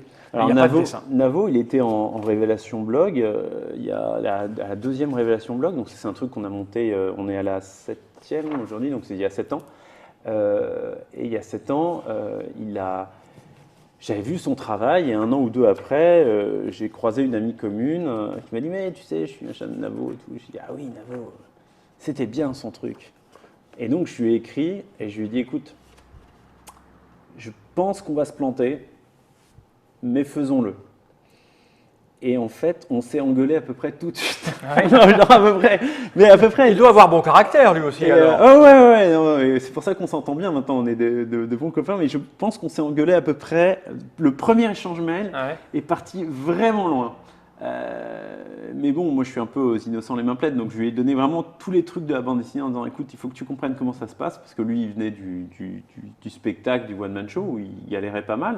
Mais il bossait quand même. Enfin, il faisait des trucs, il écrivait. C'est un mec qui est vraiment passionnant, Navo. Navo, actuellement, il a une web radio, je ne sais plus comment on appelle ça, un podcast. Qui s'appelle Les invités de mon invité sont mon invité. D'accord. Et c'est hyper bien. Et en fait, il invite quelqu'un qu'il trouve intéressant et il lui demande d'inviter 3 personnes qu'il trouve intéressantes. Donc en fait, il n'y a que des gens intéressants autour de la table. Forcément. Et c'est vachement bien. Et le type est vraiment très intéressant. Donc bon, évidemment, il a fait Bref entre-temps, donc c'est un peu genre... Le mec qui a fait Bref, donc c'est celui qui n'est pas connu du binôme, puisqu'ils sont 2 à avoir fait. Il y a Kian qui était l'acteur principal et puis lui. Et donc en fait, mais il y avait vraiment beaucoup de talent là-dedans. Quand il a été en révélation, j'ai peut-être déjà raconté cette histoire, mais j'aime beaucoup. Alors à chaque fois, il y a eu une interview. D'ailleurs, aujourd'hui, les interviews des 30 sont en ligne aujourd'hui. Je n'ai pas encore partagé, il faut que je le fasse. Et on lui avait posé une question, on lui a dit mais comment ça se fait, enfin c'était moi qui ai interviewé à l'époque, comment ça se fait que tu fasses de la BD alors que tu ne sais pas dessiner. Et là il a répondu un truc horrible et il a dit voilà, j'ai toujours voulu faire ça, je ne sais pas dessiner, alors j'ai repensé à Hitler et son problème avec les Juifs et je me suis dit éliminons le problème. C'est bien. C'était il y a combien de temps ça? C'était il y a 6-7 ans. Ah, ça pouvait passer encore il y a 6-7 ans. Non. On était en plein pendant un raid d'Israël sur la Palestine. Donc, si tu veux. Il est couillu. Et on peut. Enfin, vraiment, Navo, c'est quelqu'un qui a. Voilà. Un Andy Kaufman en puissance. Et donc, du coup, il y a eu évidemment dans les commentaires un mec qui est arrivé. Comment tu dire ça? Surtout en ce moment. Bah oui, enfin en ce moment, ils sont en train de bombarder les salauds. Et du machin. C'était Israël. Il faut pas arrêter les mix. Et tu vois, donc bref, le mec menace le gérant du site sur lequel c'était dit. Et donc le gérant du site, qui est Matt de Blog BD, qui est un copain, qui est un type très chouette, qui est un type courageux mais pas téméraire, a modifié l'interview de Navo. Et il l'a modifié de la sorte. Il a fait « J'ai repensé à Gargamel et son problème avec les Schtroumpfs. » Ce qui était déjà très malin. C'est pas mal. Ce qui était déjà très malin. Et là, Navo est rentré dans les commentaires et il a marqué « Alors, on a peur du lobby Schtroumpf ?» C'est très créatif. Alors, attends, on va juste montrer aux gens. Et c'était. Parce que c'est excellent. Ce sont des bulles, donc plus qu'un concept, un pas concept. Voilà. Déjà, juste ça, c'est très fort. Et donc, le concept, au début, les gens n'ont pas trop accroché au concept de la BD sans images. Ah ouais? Ouais. Et maintenant, ils en pensent quoi? Bah là, c'est le début. Ah ok. Voilà. C'est la première planche. Et c'est sa première planche. C'est sa première planche en ligne. Mais ça rappelle que la bande dessinée, c'est pas qu'une illustration de personnages. C'est avant tout une narration, une histoire. C'est un texte et des bulles. En fait, c'est toujours assez dur d'expliquer ça aux gens parce que le fait qu'on fasse des choses très différentes nous amène parfois des gens qui nous amènent juste du texte illustré. Et tu es obligé de leur dire non, en fait, la bande dessinée, c'est un texte et une image. Si tu enlèves le texte, l'image ne veut plus rien dire. Si tu enlèves l'image, le texte ne veut plus rien dire. Et là, on est vraiment, vraiment aux limites du genre. C'est ça. Mais en même temps, si tu enlèves l'image, le texte ne veut plus rien dire. Et quelque part, si tu laisses juste le texte, ça marche plus non plus. Non, donc ça reste de la BD. Ça reste de la BD. C'est juste excellent. Mais voilà. Tout excellent. Et ça c'est une intégrale en fait. Ça c'est une intégrale. Parce que moi je me souviens c'était un petit format comme ça. Voilà, on les avait sortis. C'était juste ça. Voilà, c'était juste une bande. Juste une bande. Et là c'est comme il y en a eu plusieurs. Voilà, on les a réunis en plus gros, moins cher. Voilà. Et donc voilà, et on est, enfin, je suis vraiment très très content qu'on l'ait fait. Alors on se rend pas compte, mais il y a un gros boulot d'édition derrière, Tu m'étonnes. parce que souvent les auteurs qui viennent du net savent pas travailler pour l'impression. Et parfois, tu te retrouves avec des gens qui t'amènent des trucs en 72 dpi. Oui, c'est ça, parce qu'ils ont fait ça sur tu vois Photoshop grand comme ça, et tu ou, peux pas ou en l'imprimer. RVB, avec des couleurs rouge, vert, bleu, et tu fais genre, ah bon. Donc du coup, c'est un peu showtime. Voilà. Oui, c'est ce sujet-là, parce que du coup, tu te demandes, quand tu dis que vous êtes engueulé dès le premier contact, non, tu te demandes sur quoi alors, on s'est engueulé. Alors, ça, je vais mouiller des gens. Allez, on balance. En fait, je lui ai écrit en lui disant faisons-le, même si je pense que c'est une connerie. Et il m'a pas répondu. Et il m'a renvoyé l'ami en commun pour faire son impresario. Et alors, vu que. Donc, elle m'a dit combien tu nous offres? Dans la BD 1D, combien tu nous offres? C'est 2. Ouais, voilà. Je te donne 2. C'est genre, bah écoute, on peut parler pourcentage si tu veux, mais ça va pas aller au-delà, quoi. Et du coup, surtout, en fait, j'ai répondu à la fille en question, qui est très sympa, qui est vraiment une chouette fille. Je lui ai dit, écoute, je suis désolé, mais vu que, en tant qu'éditeur, toute ma rémunération, enfin l'essentiel de ma rémunération, ça passe par la rencontre avec l'auteur, je ne travaille pas avec l'attaché de presse, la maman, le papa, la copine, l'ex-copine, la cousine, le machin, je travaille avec l'auteur. Donc voilà. Et en fait, j'ai écrit à Davo en disant bon, on a un problème, parce que je l'avais mis en copie, tu vois, je voulais pas. Enfin, tu vois, et il me répond un mail, c'était horrible. Ça donne. Écoute, spontanément, à ton premier mail, j'avais envie de te répondre, j'aime pas ton ton. À ton second mail, j'avais envie de te répondre, on dit bonjour à la dame. Alors moi, je réponds, écoute, ça dit, il a raison, je dis jamais bonjour, je commence mes mails de prime abord, donc ce qui est une erreur, c'est vrai que ça ne coûte rien. Mais bon. Et je réponds, écoute, spontanément, j'aurais bien aimé que tu répondes à mon premier mail. Donc si tu veux, tout de suite, on était monté très très haut. Et je dis, écoute, je crois qu'on ne va pas bosser ensemble, mais voilà, je te raconte comment ça se passe dans la bande dessinée. Maintenant, tu es très pote avec Pénélope, tu lui demandes si je t'ai dit la vérité ou pas, et tu verras. Puis 2-3 mois après, il est revenu vers moi en me disant « Oui, bon, écoute, en faisant une référence à The Wire, donc on sentait qu'on était en terrain d'amitié. Je lui dis « Quand même, on va se prendre un pot pour voir un peu comment ça se passe en vrai, là, parce que là, les mails, c'est pas pareil. Oui, parce que les mails, bon. » Et puis bon, on l'a vu, on l'a fait. Je dois avouer c'est quelqu'un qui a vraiment beaucoup de confiance en lui. Et moi, j'étais vachement prudent parce que bon, bah, tu gères une boîte, tu fais le tirage de trop. Ce qui tue un éditeur, c'est le tirage de trop. Donc tu fais toujours hyper gaffe. Donc voilà, donc on a édité ça récemment. Tu vois, donc, là, c'est vraiment de la belle édition parce que c'est du gros boulot. Voilà, tu vois, récemment, on parlait. Là, on a sorti l'intégrale d'Ultimex. Celui dont tu as tiré le. Voilà, exactement, dont on a tiré le jeu. Donc ça, c'est la même chose. Ça, c'est aussi un truc qui est sur Internet. Voilà, tu vois, alors maintenant, on commence à faire des gros trucs parce qu'on a un peu plus de moyens. Bon, Ultimex, il faut le lire pour comprendre à quel point c'est barré. On a continué à faire des trucs un peu tirés par les cheveux, donc je t'avais montré ça. Et puis bon, pendant 4 ans, je suis parti à Berlin. Mon ancien associé est parti, donc du coup, ça a ralenti un petit peu toute la production dans Varoum, on s'est un peu plus étalé dans Varoum. Et puis là, récemment, j'ai rejoint un groupe d'édition qui me permet d'avoir plus de moyens et qui m'a permis de faire des tas de trucs. Alors, du coup, j'ai pu sortir. Bon, alors, je montre ces choses très très bien. Ça, c'est Dresscode, c'est absolument fabuleux.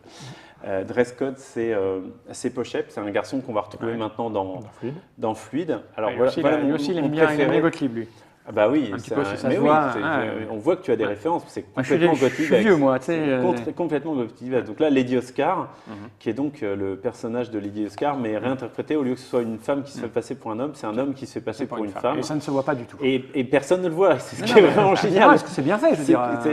Il a mis du rouge à lèvres. Alors il y a ce moment absolument génial, donc il y a la Ligue des super-héros. Qui ont mangé des super-héros, parce qu'elle a dû manger. C'est qui? C'est Wonder Woman qui a mangé Wonder Woman? En fait, disons qu'il est assez drôle parce qu'il traite ces super-héros comme des mecs complètement fliqués par les avocats, les machins, parce que dès qu'ils sauvent des vies, ils cassent des buildings et donc du coup, ils sont obligés de... Voilà, donc il fait des pubs pour la perle des mollusques. Alors je te montre quelque chose que j'aime énormément. Voilà, il y a Atomic Curve, enfin, voilà, il y a le procès de Lady Oscar. dans lequel on décide, pour montrer à tous qu'en fait c'est un homme, de l'habiller en soldat, car Oscar est un rude soldat. Et on voit qu'il est membré comme... Voilà. Vous pouvez travestir mon corps, mon âme, vous pouvez travestir mon corps, mon esprit demeure. Jugez-moi et vous saurez. Et là, on voit que les juges sont là. Ah, les lignes de cette femme sont parfaitement mises en valeur par cet uniforme. Elle est splendide. Cette fille pue l'amour bestial. Cette femme est un baril de feu. C'est excellent. J'aime beaucoup le... J'ai dû voir cette double page à peu près, je sais pas, 60 fois. Et ça me fait toujours rire. C'est absolument excellent. J'aime beaucoup le dessin. C'est à mourir de rire. Ce type est un génie. Ce type est vraiment, vraiment un génie. Donc ça, c'est ce qui était sur son blog. Et comme Gottlieb, il sait dessiner, parce que les proportions, quand il dessine un bonhomme sérieusement avec du muscle... Voilà. Alors il y a plein de gens qui diront oui, mais c'est grimaçant, c'est pas joli, mais c'est tellement drôle, c'est pas très important que ce soit très joli. C'est un style. C'est un style, tout à fait. Et non, voilà. Donc lui, c'était un grand génie. C'est Dika qui faisait des nez. Oui, il y a aussi de l'Edika, mais ça, c'est lui qui se dessine comme ça en fait. Voilà. Récemment, on vient de publier toujours dans les blogueurs un mec qui s'appelle Kalou Kalou. Alors ça, je suis très content parce que c'est une espèce d'humour absurde. Alors attends, il faut que je procède dans l'ordre. Je me perds. Je vais te ramener les choses qui se sont passées entre-temps. Je parlais de terreur graphique, on a Make My Day Punk, qui est donc l'histoire, c'est que du trash, n'est-ce pas? Je vois bien d'ici, on va montrer. Alors, qu'est-ce qu'il nous fait, lui? Félicitations, c'est un gros caca de 3 kilos. Voilà. Le mardi 14 mai, Sainte. Voilà, donc ça, c'est dans le trash, toujours. C'est trash, oui. Ça, c'est trash. Mais j'avais déjà montré le travail de terreur graphique qui est... Voilà, c'est absolument excellent. Le médecin qui regarde ce monsieur qui a une guitare électrique, il s'est assis dessus, je pense. Ouais. Il lui dit, je pense que ça n'a rien à voir avec une crise d'hémorroïdes, mais je peux me tromper, dit-il. C'est vrai, il est de face, il ne voit pas derrière, en fait. On ne sait pas. On ne sait pas, c'est juste excellent. Non, mais c'était assez drôle. D'ailleurs, ça continue sur un site qui s'appelle, je crois que c'est sur Arg, ou si sur même pas mal. Je crois que c'est sur Arg. Ils sont plusieurs. Mais ils sont plusieurs, voilà. Mais là, c'était le concept, c'était lui. Il y a 2 ans, on a fait un livre franco-allemand, puisque j'étais à Berlin, rappelons-nous. Sur la Première Guerre mondiale, qui raconte l'histoire d'un jeune soldat allemand qui va... Alors ça, c'est intéressant parce qu'en fait, ça a l'air d'être de la BD très classique. En fait, c'est de la vidéo retravaillée à mort. Dans quel sens? En fait, il y a 2 sens. Il y a une version française et une version allemande. C'est la même histoire, mais racontée en français et en allemand, puisqu'on se trouvait que c'était assez important d'avoir effectivement un truc. Alors, on n'avait pas du tout pensé, pourtant on l'a sorti il y a 2 ans, que le centenaire de la Première Guerre mondiale tomberait là. Ce qui fait que maintenant, ils sont en... C'est difficile à calculer. Non, je pense pas du tout. Je suis assez... Ça tombe quand? Mais non, mais en fait, tu vois, si j'avais été malin, je l'aurais fait l'année. Oui, c'est ça. Comme tu n'es pas malin. Comme je suis pas malin, j'ai fait un an avant. Tu as fait les arts déco, c'est pour pas tout faire. Non, je suis pas très malin. Donc voilà. Et là, depuis qu'on a rejoint ce gros groupe d'édition, je sais pas si je t'ai déjà montré ça. Gare, la moustache au poitrail. Ça, c'est un génie. C'est Rezé. C'est un mec qui sait tout faire. Donc ça a l'air d'être des vieux trucs des années 70 repris. Tout à fait, bien sûr. Mais c'est lui qui a tout dessiné. Il s'est emmerdé avec même les la points. trame. C'est lui. On dirait vraiment des BD américaines 60-70. Italiennes aussi. Beaucoup italiennes, tu vois. Donc il y a les invasions extraterrestres. Mais en fait, au moment, je me suis dit, il a repris du matos. C'est pas possible. Mais quand les dessins collent tellement à l'histoire que tu te dis non, mais c'est... C'est-à-dire que l'histoire est très moderne. C'est ça? Tellement absurde que c'est pas possible. C'est pas possible. Tu vois, tu vas voir première histoire raconte ça c'est italien, ça c'est clair. Ça fait très italien. Là, regarde, en fait, c'est un cow-boy un peu taré qui arrive dans une ville fantôme et en fait, il s'imagine qu'il y a plein de gens.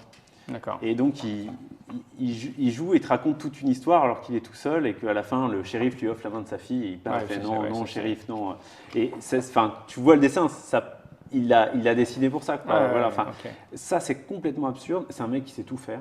Actuellement, il travaille sur une vie de Jésus-Christ, mais c'est un travail d'orfèvre. Il passe 2 semaines sur chaque planche. Ce qui est assez intéressant parce qu'en fait, finalement, l'humour, c'est pas forcément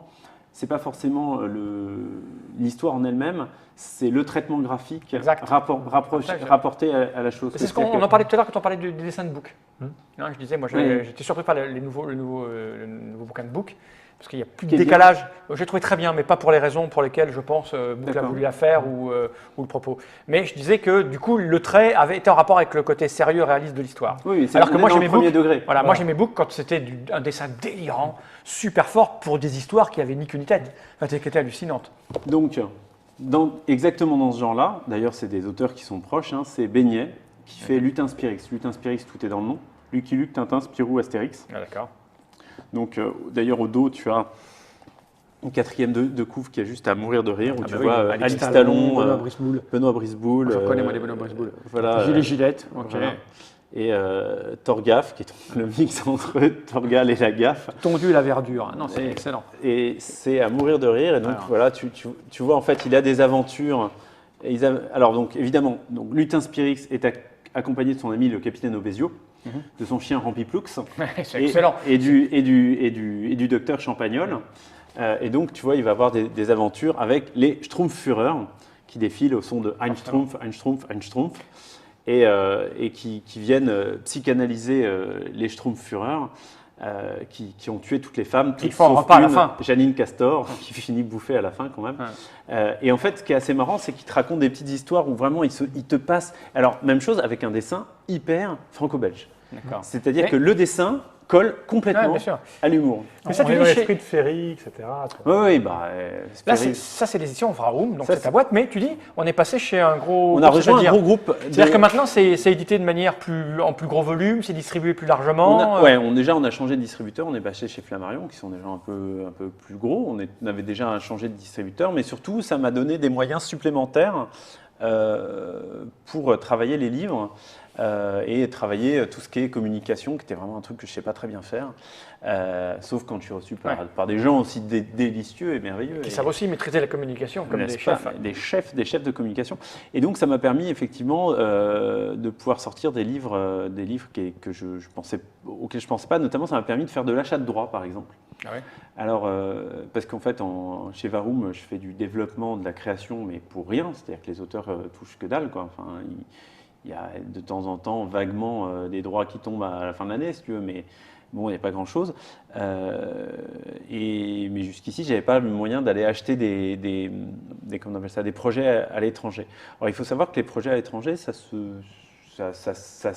s'acquiert pas, c'est pas si cher que ça, puisqu'en fait, comme les coûts de développement ont déjà été payés, du coup, bon, tu dois reverser tes droits sur tes ventes, mais du coup, tu peux les avoir pour un peu moins cher. Moi, jusqu'ici, je naviguais à vue. Maintenant, je suis dans un groupe qui m'aide financièrement. Et donc, du coup, derrière, je gagne ma vie aussi, accessoirement. Ça, c'est bien. C'est vraiment bizarre. Ça fait bizarre. Ouais. Tu peux acheter ce que tu veux, quoi. Au lieu d'un caillou à midi, tu en as 2. 3 même, avec un peu de sauce. L'autre jour, j'avais un quignon de pain très dur. C'était pas mal. Et du coup, je suis allé acheter des droits comme Copacabana. Alors ça, c'est une histoire absolument géniale. C'est une histoire d'une pute à Rio. En fait, c'est un roman noir et avec un dessin très charbonneux, mais une histoire absolument géniale. Et là où vraiment c'est généreux, si tu veux, c'est que c'est un bouquin qui fait 160 pages. L'histoire en elle-même, elle tient en 100 pages. C'est-à-dire en 100 pages, tu as vraiment les tenants, les aboutissements, l'histoire est bouclée, comment elle commence, comment elle finit. Mais avant de te faire ces 100 pages, il te fait 40 pages où il te présente Rio et les bas-fonds de Rio et Copacabana. Donc en fait, tu rentres dans l'histoire de cette fille qui s'appelle Diana, qui est jeune, jolie, plutôt réglo, mais qui est montée à Rio en faisant croire à sa mère qu'elle faisait des études d'infirmière, puis qui en fait est pute, puis essaie de s'en tirer comme elle peut, quoi. Tu vois vraiment tout ce qu'est la condition de prostituée à Rio, où évidemment tu te retrouves. Alors par exemple, sa meilleure copine de trottoir, c'est son ancien amoureux qui est devenu une demoiselle. Donc tu vois, tu as tout ça. Et donc dans ce cadre-là, elle va se retrouver dans un mauvais plan où la fille qui l'a emmenée là-dedans est retrouvée morte. Elle se rappelle de rien.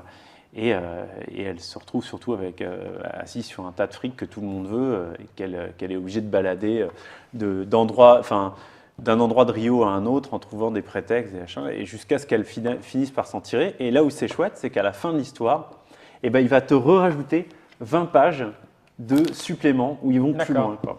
Et c'est vachement bien en faisant la traduction, parce qu'en fait, on a fait une double traduction. On avait une première traduction, mais qui avait été faite par quelqu'un qui n'était pas natif français. Donc, du coup, il y avait des constructions qui étaient un peu locales. Donc, on a réécrit. Et en faisant la construction, il y a eu des moments où je me suis dit, mais il manque des pages. Et en fait, je suis allé un petit peu plus loin. Et en fait, non, l'histoire rattrapait les trucs manquants. Et donc, en tant que lecteur, c'est hyper plaisant parce que tout d'un coup, tu recrées les liens. Et je suis allé le voir, j'étais au Brésil cet été pour un mariage familial. Et d'ailleurs, j'ai trouvé ce projet grâce à celle qui est devenue ma belle-sœur, en fait. Non, c'était elle qui m'avait trouvé. Donc, j'ai rencontré l'auteur et je lui ai parlé de ça. Il m'a dit, ah oui, mais en fait, tu sais, je regardais une série que j'aimais vraiment beaucoup, qui a fait un grand succès chez nous. Et en fait, la série, c'est Urgence. Et il dit, dans Urgence, ils font tout le temps ça. Et quand j'ai écrit ce livre, j'ai vraiment pensé à Urgence et j'ai fait ça. Comme quoi. Oui, voilà. Donc j'étais bon. Alors, après ça, on continue de faire des histoires. Tiens, tu vois, on a Adam et Ève qui sont des histoires de... Donc ça, c'est des auteurs avec qui on a déjà travaillé. Tu vois, Adam et Ève, c'est des histoires de cinquantenaires qui trouvent qu'on peut avoir 50 ans et être toujours très vert et avoir beaucoup de... Voilà. Donc ça, c'est un de nos auteurs, Bob, qui avait fait « Je suis ton père » et « Le père contre-attaque », qui parlait de ces histoires de père et de fils. Et là, on est beaucoup plus dans l'humour. Même chose, ça, c'est des choses qu'on a pu retrouver dans Le Psychopathe, comment ça s'appelle, dans Fluide. Bon, pour le coup, ils étaient déjà dans Fluide. C'est pas Fluide qui est venu nous les piquer, c'est nous qui sommes allés chercher le matos. On a ça qui est absolument génial. Moi, graphiquement, je trouve ça super. Ce que j'aime, moi, c'est le dessin et la petite phrase qui va bien avec. Je faisais ça quand j'étais jeune étudiant, moi aussi. J'en faisais mais à base de sexe. Et c'est aussi un petit peu à base de sexe. Paul a un petit zizi, mais il s'en fout, il a de grands pieds. Et donc, Paul avec une kékette, mais des pieds énormes. C'est bien ça, c'est drôle. C'est drôle. Bah oui, mais quel humour. Ça, c'est absolument génial. Pardon. Ça s'appelle 4 couleurs. C'est en sélection actuellement au prix Révélation, au prix Polar SNCF. C'est une histoire entièrement dessinée aux 4 couleurs. Au Bic Au Bic 4 couleurs. Donc les gens se disent, ah, dis donc, c'est super, je pourrais le faire. En fait, non, tu pourrais le faire. Enfin, c'est vraiment, le mec est un très, très, très grand dessinateur. Et en fait, c'est l'histoire de 2 étudiants qui vont échanger leur personnalité et pour gruger des cours, en fait. Donc chacun va dans l'option qui est sa dominante. Et dans ce cadre-là, ils vont rencontrer 4 filles, une par couleur du Bic 4 couleurs. Dont il y en a un qui va tomber amoureux d'une fille rousse, donc pour le rouge, qui ne supporte pas le mensonge, sauf qu'évidemment il a rencontré et l'autre va rencontrer 2 filles, une prof et une élève sur lequel il fantasme, et surtout une de ses ex, qui elle le connaît très bien et le connaît sous sa véritable identité. Et en fait, ça va très mal tourner. Et c'est hyper malin, c'est vraiment scénaristiquement parlant. Il a fait quelques... alors c'est marrant, on devait avoir comment on appelle ça, un partenariat avec Vic, mais malheureusement il y avait vraiment trop de scènes de cul, donc du coup il a dit « Ah non, ça va être pas possible !» Il dit « On adore le livre, mais vous voudriez pas enlever le cul ?» Mais comme le cul participe vachement de l'histoire... Comme si les possesseurs de Bic étaient anorexiques sexuels. Pas du tout. Et donc voilà. Et donc du coup, c'est une histoire qui tourne très très mal, mais c'est absolument génial. Ah bah Lyon, il m'a fait plein de dédicaces. Ça, c'est rajouté. Et donc du coup, tu sais pas que c'est une dédicace parce que c'est fait au Bic. C'est pas le même. C'est dans le sens parce que là c'est travaillé. Tu sens que tu en mets un petit peu. Tu sens que il a frotté sur le disque dur. Qu'il a frotté sur le disque dur. Voilà, parce qu'en fait, j'ai un disque dur dont le nom en tant que disque dur est gros noir. Ah oui, d'accord. Okay. Donc, quand tu le branches, tout d'un coup, tu peux marquer gros noir. Ça fait encore une fois très raciste, mais bon, qu'est-ce que tu veux, on ne change pas une équipe qui gagne. En parlant de racisme, Coco et McQuest, formidable. Alors là, c'est Tintin au Congo en version... alors, en fait, c'est en version... tu sais, on parle beaucoup de féminisme et de condition de la femme. Là, très nettement, c'est lui qui s'est dessiné en petit noir. D'accord. Et c'est la femme. Si tu veux, il te parle vraiment de sa soumission. Évidemment, la référence... la référence, c'est Tintin au Congo qu'il a redessiné. Excellent. On va marcher sur la lune de Coco. C'est excellent. Et c'est assez marrant parce que là, vraiment, il te parle vraiment de soumission sexuelle, mais dans l'autre sens. Il n'a pas d'ennui, là. Encore. Non, parce que c'est... Personne ne le lit, donc c'est ça. D'une part, il y a ça. Hein. Okay. Mais en France, tu sais, tu es protégé par 2 choses. Là, comment on appelle ça, le droit à la citation. Donc il faut que ce soit juste une citation. Ouais. Et la caricature, le pastiche. Là, on est complètement dans le pastiche. C'est-à-dire qu'en fait, que maîtresse soit une espèce de femme énorme, le machin. Enfin bon, surtout qu'actuellement, je ne sais pas si tu as vu, mais il y a une espèce d'actes de militants sur Tintin au Congo. Il y a des gens qui sont venus sticker cet album est raciste. Je crois que ce qu'ils demandent réellement, c'est qu'une introduction qui explique quoi, qui remet dans le contexte. Ce que je trouve pas idiot d'ailleurs. Enfin, je veux dire, autant je suis pas très fan de l'action terroriste, machin, autant je me dis que ça peut avoir du sens de mettre une intro qui redonnerait le contexte dans lequel Hergé a écrit ça, quoi. C'est pas en soi, c'est pas choquant. Je parlais tout à l'heure de dessin, on parlait de beaux dessins, de machin. Voilà quelqu'un dont j'adore le travail. Je suis très content parce que là, je suis en train justement de le faire travailler en tant qu'éditeur dans une maison beaucoup plus grosse que la mienne. Machin. On a fait Love and Kickboxing de Loïc Sécheresse. Et Love and Kickboxing, c'est avec un dessin, tu vois, on parlait de dessins déformés, de machin. Loïc, pour moi, c'est un très, très, très grand dessinateur. C'est vraiment quelqu'un qui a une espèce de violence, machin. Alors, tu vois, tout est tremblotant. T'as l'impression que tout a été dessiné, il a posé son stylo et il a fait comme ça. Alors, il y a de ça, mais en plus, si tu veux, il y a un autre élément. C'est que moi, Loïc, je l'ai rencontré par le monde du blog. Et en fait, dans le monde on s'est pris des pots, on est devenus très très potes. Voilà, j'ai deux grands potes qui sont Monsieur Le Chien et Loïc Sécheresse. Puis j'en ai quelques autres importants. Et Loïc, on se voyait, on se prenait des cafés, et on prenait un carnet de croquis et on dessinait ensemble. Et lui, il prenait son truc, puis en 2 minutes, il dessinait une geisha. Alors tu vois ça, et puis c'est son style, donc tu dis oui, machin. Puis il la regarde, et il tourne la page, et il redessine la même geisha. Il la regarde, tourne la page, il redessine la même geisha. Mais il n'est pas content. Et il fait ça 40 fois. Et au bout de 40 fois, il t'a dessiné la même geisha, mais il dit ça, c'est le bon dessin. Et donc, en fait, ce dessin qui te donne l'impression d'être complètement, il est très précis.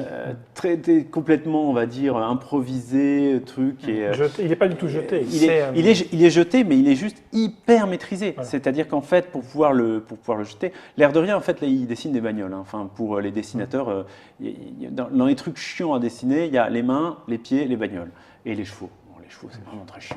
Bon, les vrais dessinateurs te diront, mais non, c'est pas si compliqué que ça. C'est des vrais dessinateurs. Mais tu sais que c'est une anecdote qui est collée à Picasso aussi, le coup du coq. On lui avait commandé un coq pour faire une illustration et il tardait à donner son coq. Et un jour, le type dit, mais putain, un coq, c'est quand même super facile de dessiner, quoi, merde. Alors là, Picasso l'a attrapé par le bras, puis il l'a amené dans son atelier et il avait dessiné 90 coqs. Voilà, mais il avait dit, voilà, il y en a 90, mais il n'y en a aucun qui est bon. donc pourtant, c'était Picasso. La fameuse phrase, mon petit cousin le ferait. Non, c'est très compliqué. Sauf que pour avoir fait ça, moi, il m'a fallu 60 ans pour le faire. Voilà. Et enfin, je termine avec l'actualité, puisque c'est Héros sur canapé. Alors, j'avais montré les petites psychanalyses. J'avais fait, ah oui, mais attends, t'arrives en disant, je suis très content de ce truc. Oui, je suis très très content. Magnifique, il est magnifique. Il y a 3 ans, j'ai trouvé. Je pose là. Il y a 3 ans, j'étais au Danemark et je tombe sur ça. Post-it monstre. John Ken Mortensen, Abel Mahler, apparemment, il avait. Abel Mahler, c'est l'éditeur. Donc, John Ken Mortensen, apparemment, il venait de gagner un prix local de je sais pas quoi.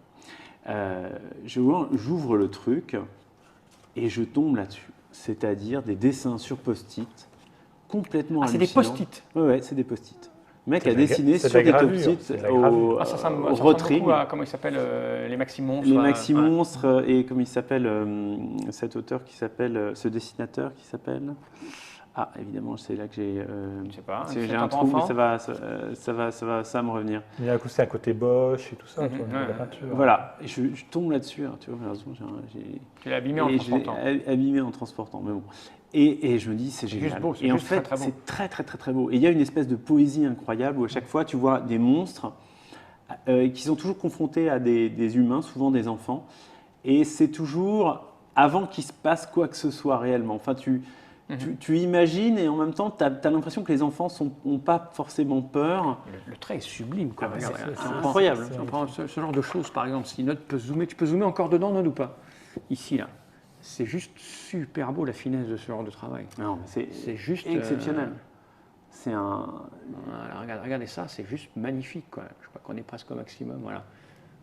Là, il y a un travail là pour arriver au noir du. Là, on est vraiment dans la gravure. C'est juste splendide. Et alors moi, quand on avait monté Varoum, je m'étais juré qu'on ferait pas d'illustration. Et en fait, ça fait 3 ans que j'essaie de proposer ce travail à plein d'autres éditeurs en disant mais quand même, il faudrait faire ça, c'est quand même pas mal.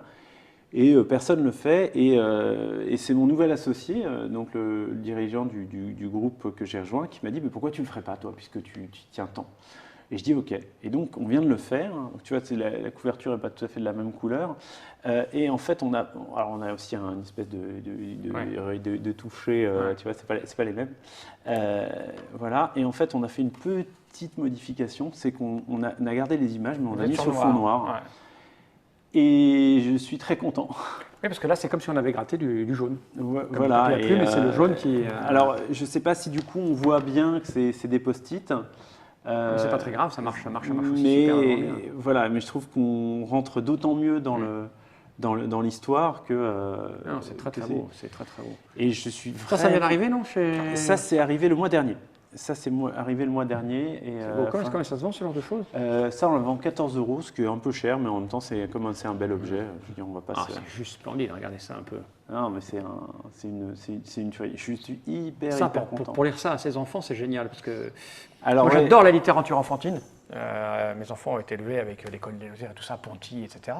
Et ce genre de truc, si tu as un peu d'imagination, tu prends ça et tu racontes une histoire tous les soirs à partir de ta case. Tu inventes, tu t'expliques pourquoi, comment. La petite fille est arrivée là, son ballon et les petits monstres, tu pars dans une histoire et tes enfants. Moi, c'est ça que je trouve assez génial dans ce truc-là, c'est que c'est hyper narratif. C'est-à-dire que chacune de ces images raconte une histoire. Chacune de ces histoires, de ces images, effectivement, c'est ce que tu dis, c'est le début d'une histoire que tu peux raconter. Et puis tu demandes aux enfants de t'aider dans la narration et c'est génial, c'est juste génial. Et c'est vraiment, voilà. Donc ça, je suis hyper content d'avoir fait ce livre. Voilà, c'est...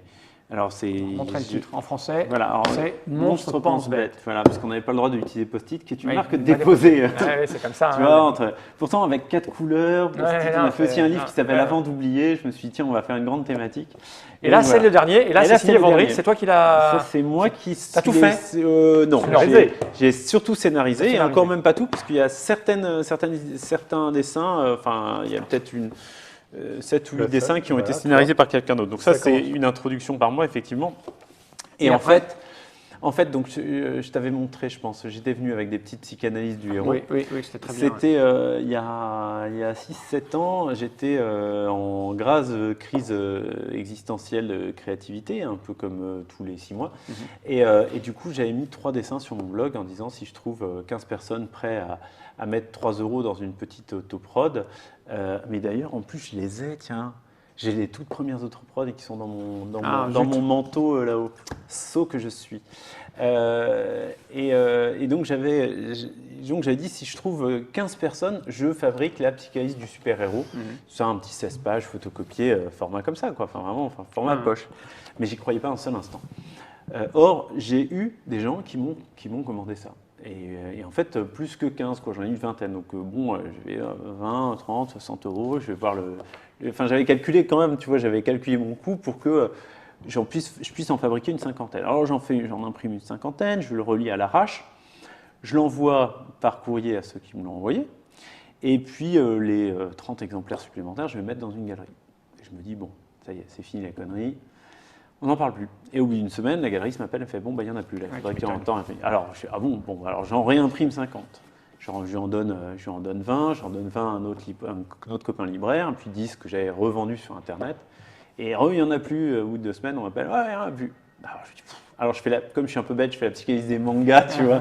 Et donc je me remets le truc. Donc tu veux, mon chez moi était devenu un atelier de fabrication de trucs où je repliais, j'agrafais, j'avais une agrafeuse milieu, enfin bref, tu vois, le truc un peu relou. Et puis en fait, je me suis dit, puisque ça marche bien comme ça, je vais le faire redessiner par des dessinateurs bien meilleurs que moi. Donc le tout premier, ça a été Renaud, celui qui signe la couverture d'ailleurs de de cet album, qui est vraiment un très très très très grand dessinateur. Ah bah oui, c'est parfait. Et, ah oui, super fortiche. Et en fait, et donc du coup, je lui propose, Renaud me dit d'accord, je vais voir un autre copain pour faire les mangas, il le fait. Et puis en fait, comme ça a eu vraiment un très très bon accueil, j'en ai fait une dizaine. J'ai fait les cartoons, les héros d'aventure, l'Antiquité. Et puis mon nouvel associé, qui est un homme de vision, m'a dit mais il faut que tu en fasses un coffret ou une intégrale. Et rien de tout cela me plaisait parce que j'aimais bien aussi qu'il fonctionne à part et puis qu'il y a certains gags qui étaient un peu répétitifs, qui fonctionnent bien déplacés d'un univers à un autre mais qui étaient répétitifs sinon. Et puis je dis non, en fait ce que je vais faire c'est qu'on va faire un best-of. Donc on nous dit on va faire un best-of, j'en prends 10 de chaque, ça fait un bouquin de 100 pages. Mais je me dis ce serait quand même bien d'avoir des nouveaux copains. Dans l'affaire. Et donc, dans les nouveaux copains, j'en parle autour de moi. J'ai plein de copains qui me disent « mais ouais, carrément » et tout. Et donc, le premier que j'ai eu, c'est Ben Lebeg, qui m'a fait une psychanalyse de Jon Snow. Voilà. Je ne sais pas qui est ma mère, vous ne savez pas grand-chose, vous. Hein. Voilà, et je le mets sur un Tumblr où j'avais déjà mis une image. Et évidemment, tout d'un coup, il y a une espèce de grand succès. Et le Tumblr continue. Hein. C'est-à-dire qu'encore actuellement... Là récemment, il y a alors voilà, il y a James qui a fait des. James, c'est son fabuleux. Il en a fait la moitié sont de lui d'ailleurs. Hein, la moitié sont de lui. Excellent. Premier-né d'une portée de 3500 tigres dans une usine en Chine. Je n'ai jamais connu mes parents. Oui, tu vois en plus l'efficacité du dessin. Alors, voilà, on parlait de Pochep. Pochep, on a fait 2-3 et j'en attends un bientôt de lui. Pochette, c'est grand génie. Voilà ce qui permet de se faire à la fois Milka et à la fois la vache qui rit. Voilà, enfin tu vas avoir, voilà, encore une fois, Pochette est très spécialisé dans le truc. Donc voilà, je suis très très content de ça. Ça m'a permis de travailler avec beaucoup de gens que j'aime bien. Alors bon, et aussi d'avoir quelques stars. Alors ça, tu connais peut-être pas. Non. Mais c'est Guillaume Bouzard. Okay. Guillaume Bouzard est l'homme le plus drôle du monde. Et c'est pas moi qui le dis. C'est Guillaume Bouzard. Ah oui, alors c'est le monde qui le dit. Je vais te dire ça tout de suite. Et tous les matins, je lui demandais « Alors, Doudou Chien, tu as bien dormi ?» Tous les matins pendant 12 ans. « Tu as bien dormi, Doudou Chien ?» Il ne m'a jamais répondu cette saloperie, jamais. C'est ma foi assez drôle. Mais oui, c'est très drôle. C'est très drôle. Mais c'est Guillaume Bouzard, c'est un génie. J'ai travaillé quand même, enfin j'ai eu la chance d'avoir des gens vraiment très forts qui ont bien accepté. Et là récemment, j'ai eu... Tu as eu Thébault là J'ai eu Thébault hier. Alors Thébault, c'est celui qui dessine Captain Biceps. Si tu as des enfants, peut-être qui ont été abonnés un temps à, comment ça s'appelle, à Cho, tu as Captain Biceps qui est un personnage fabuleux. Et voilà, j'ai eu Marion Montaigne. Alors ça, Marion Montaigne, c'est très important. Marion Montaigne, c'est celle qui fait un blog qui s'appelle « Tu mourras moins bête, mais tu mourras quand même ». D'accord. On a montré le premier, dans la première émission, on a montré le tome 3 venait de sortir. Dans lequel je suis. Oui, tout à fait. Je suis content. Et oui, c'est très bon. Mais oui, c'est violent et très bon. Oui, elle est absolument forte. Ça, c'est d'elle aussi. Hein, et donc, du coup, tu es parti au départ de l'idée d'un best-of à continuer la série. Oui, voilà, c'est ça. Un coup de boost. C'est ça. C'était pas du tout prévu comme ça. Voilà. Et là, actuellement, dans les projets en cours, donc il y a la suite de Héros sur Canapé. Donc il y a aussi l'idée qu'on fait un petit jeu avec notre ami Arthur de Pince pour son Zombilenium, qui est pour le moment juste un truc dans le cadre d'un abonnement pour Spirou. Hein, donc ce sera juste un truc très limité aux abonnés. Mais peut-être que si ça marche bien et que les gens aiment bien, tu feras un jeu plus costaud. Et on fera peut-être un jeu plus costaud, quoi. Donc ça coûte 16 € et c'est dans toutes les bonnes librairies et autres magasins. Ça se trouve. Le volume de tirage et de vente, alors tu as passé les 600 maintenant, tu es ah oui, tu 2, 3, 4 000 non, là on a tiré à 2500. Si on atteint 2000 de vente, ce serait super. Ça serait déjà bien. Oui, c'est quoi? Alors j'ai oublié.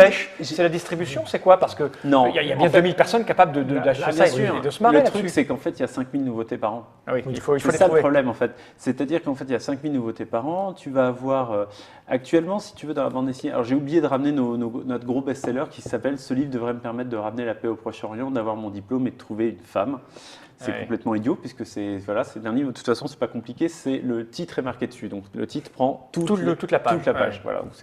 J'aurais pu amener la version allemande parce que l'auteur est français. Enfin, maintenant, il est allemand. La version allemande, c'est un seul mot, c'est ça? Et ça se dit comment en allemand? C'est un seul mot tout le temps. En allemand, c'est Dieses Buch sollte mich gestalten, die Friede hinauszubringen, mein Diplom zu kriegen und eine Frau zu finden. Deux mots, c'était le mot poétique. 2 ou 3 mots en fait. C'est poétique, ouais, mais ouais, c'est chantant. T'as envie tout de suite. C'est super chantant l'allemand, arrêtez. Donc voilà, non. Et donc quand on revient sur le sujet de l'édition, si tu veux, le vrai souci, c'est que tu as 5000 nouveautés par an. Et donc actuellement, un livre en librairie, il va faire 1, 2, 3 semaines. Ouais, c'est terrible. Tu as beaucoup d'intervenants. Et pourquoi ça continue, alors si tu veux, en plus, c'est marrant, ça suit vraiment la société actuelle. Ouais. C'est-à-dire que les plus riches deviennent plus riches et les plus pauvres deviennent plus pauvres. Ouais, c'est-à-dire que tu as de moins en moins de livres qui vendent, on va dire, dans le ventre mou, dans le milieu. Ouais. Tu as de plus en plus de trucs qui sortent, mais même chez les très gros éditeurs. Ouais. Hein, les ventes à 300, 400, 500, ça c'est courant. C'est courant chez les très gros éditeurs, quoi. Donc c'est des trucs où ils ont investi vraiment ce qu'il fallait, quoi. Et donc ça devient difficile. Et alors par exemple, si tu vas en librairie BD, tu vas trouver beaucoup de ce qu'on appelle des marques, enfin pas des marques, des labels, pas des labels, des licences. Des licences, voilà. C'est-à-dire qu'en fait, actuellement, ce qui vend à coup sûr, on va dire, c'est les licences, c'est-à-dire Game of Thrones, la BD. Voilà, Game of Thrones, la BD. Walking Dead, mais ça c'était une BD avant peut-être. Walking Dead c'était une BD avant. Walking Dead c'était une BD avant, mais Walking Dead c'est par exemple c'est ce qui trust actuellement les ventes. Ça a été reboosté par les. Tout confondu. Toujours confondu. Toujours confondu, quoi. Et alors il y en a du Walking Dead, hein. Mais alors, tu vois, il y a quelques 4-5 ans, ce qui trustait, c'était les Simpsons, par exemple. Oui, forcément. Ouais. Qui appartiennent justement au groupe auquel j'appartiens maintenant. Ouais. Tu vois, mais quand on parle de licences, c'est pas forcément des licences aussi folles que ça. Par exemple, Largo Winch 13, Torgal, maintenant, tu vois, ils ont fait des sous-séries. Des spin-offs à tel ou tel personnage. Parce que tu vas avoir un public captif qui va en bouffer. Donc si tu veux, tu vas toujours avoir, pour un truc original qui sort, tu as 5 ou 6 no surprise, ou you pay what you get, tu vois, tu sais exactement ce que tu vas avoir et voilà, quoi.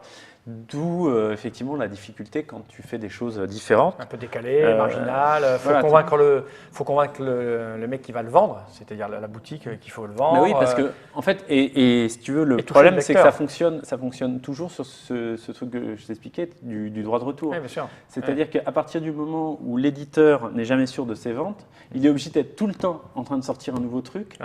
Pour compenser par exemple les retours qui vont revenir. Tu vois, donc tu es toujours dans une espèce de truc, donc il faut que tu sortes tout le temps. Okay. Et du coup, et voilà, en période, on va dire, de forte croissance, de machin, bon, ça peut le faire, dès que ça se calme. Mais là, le lectorat, il est tout acquis ou il y a encore des gens à convaincre que la lecture de BD, c'est bien?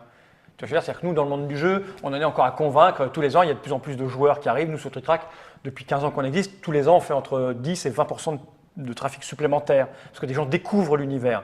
Est-ce que la BD est encore en train de se répandre ou c'est bon, on a touché tous les lecteurs et là, c'est… La BD, c'est ce qu'on appelle un marché mature. D'accord, il était au taquet. C'est-à-dire qu'on a arrêté de recruter du nouveau lecteur. Donc c'est au taquet. Donc maintenant, c'est des guerres de… Enfin, c'est-à-dire qu'on garde du lectorat de niche, ça existe, hein, il y a vraiment… Il y a des sujets, alors par exemple, j'ai parlé d'une BD que j'ai fait chez Delcourt qui s'appelle Première Vendange, ça parle du vin. Et donc, il faut savoir que les BD qui parlent du vin, je peux dire que voilà, moi j'étais invité dans plein de festivals hyper chouettes, machin, et où tu voyais que des auteurs qui faisaient que du vin. Et tu étais dans ta niche et tout va bien, et là, tu apportes ta pâtée qui est délicieuse, et bien arrosée souvent. Donc tu étais content.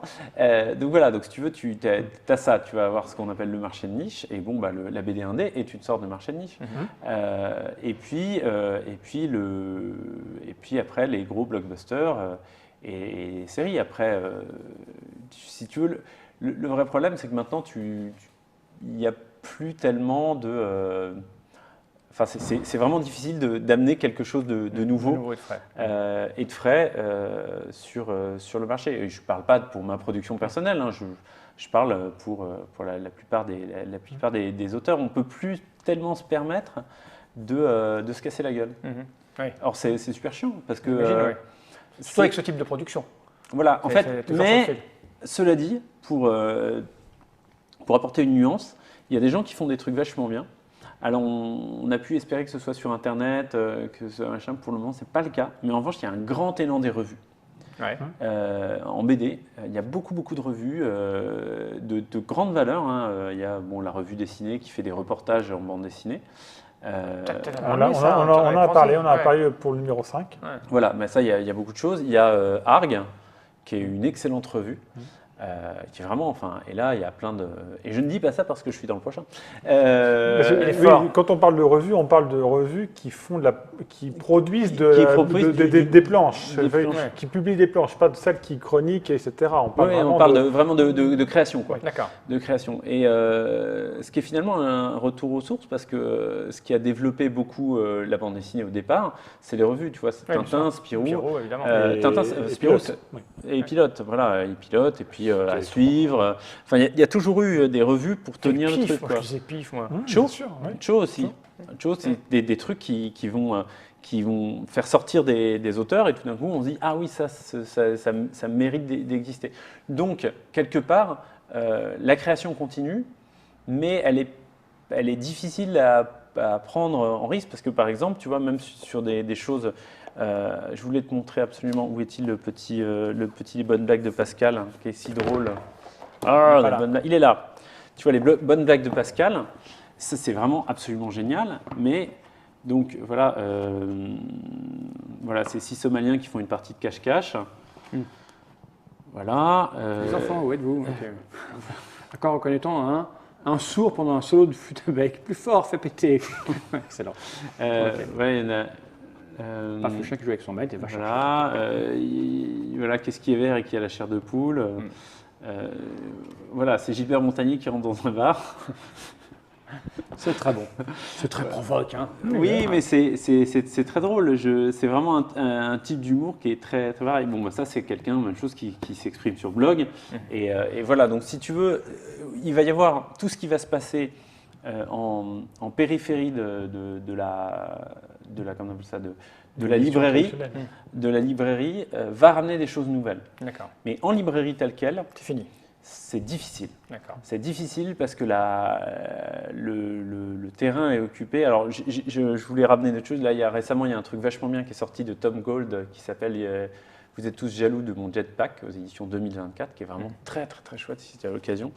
Et ça n'a rien à voir, mais il faut montrer, ça c'est quelque chose qui a été fait par les gens de la 5e couche. Ça a été fait il y a longtemps, ça s'appelle Veuve Poignet.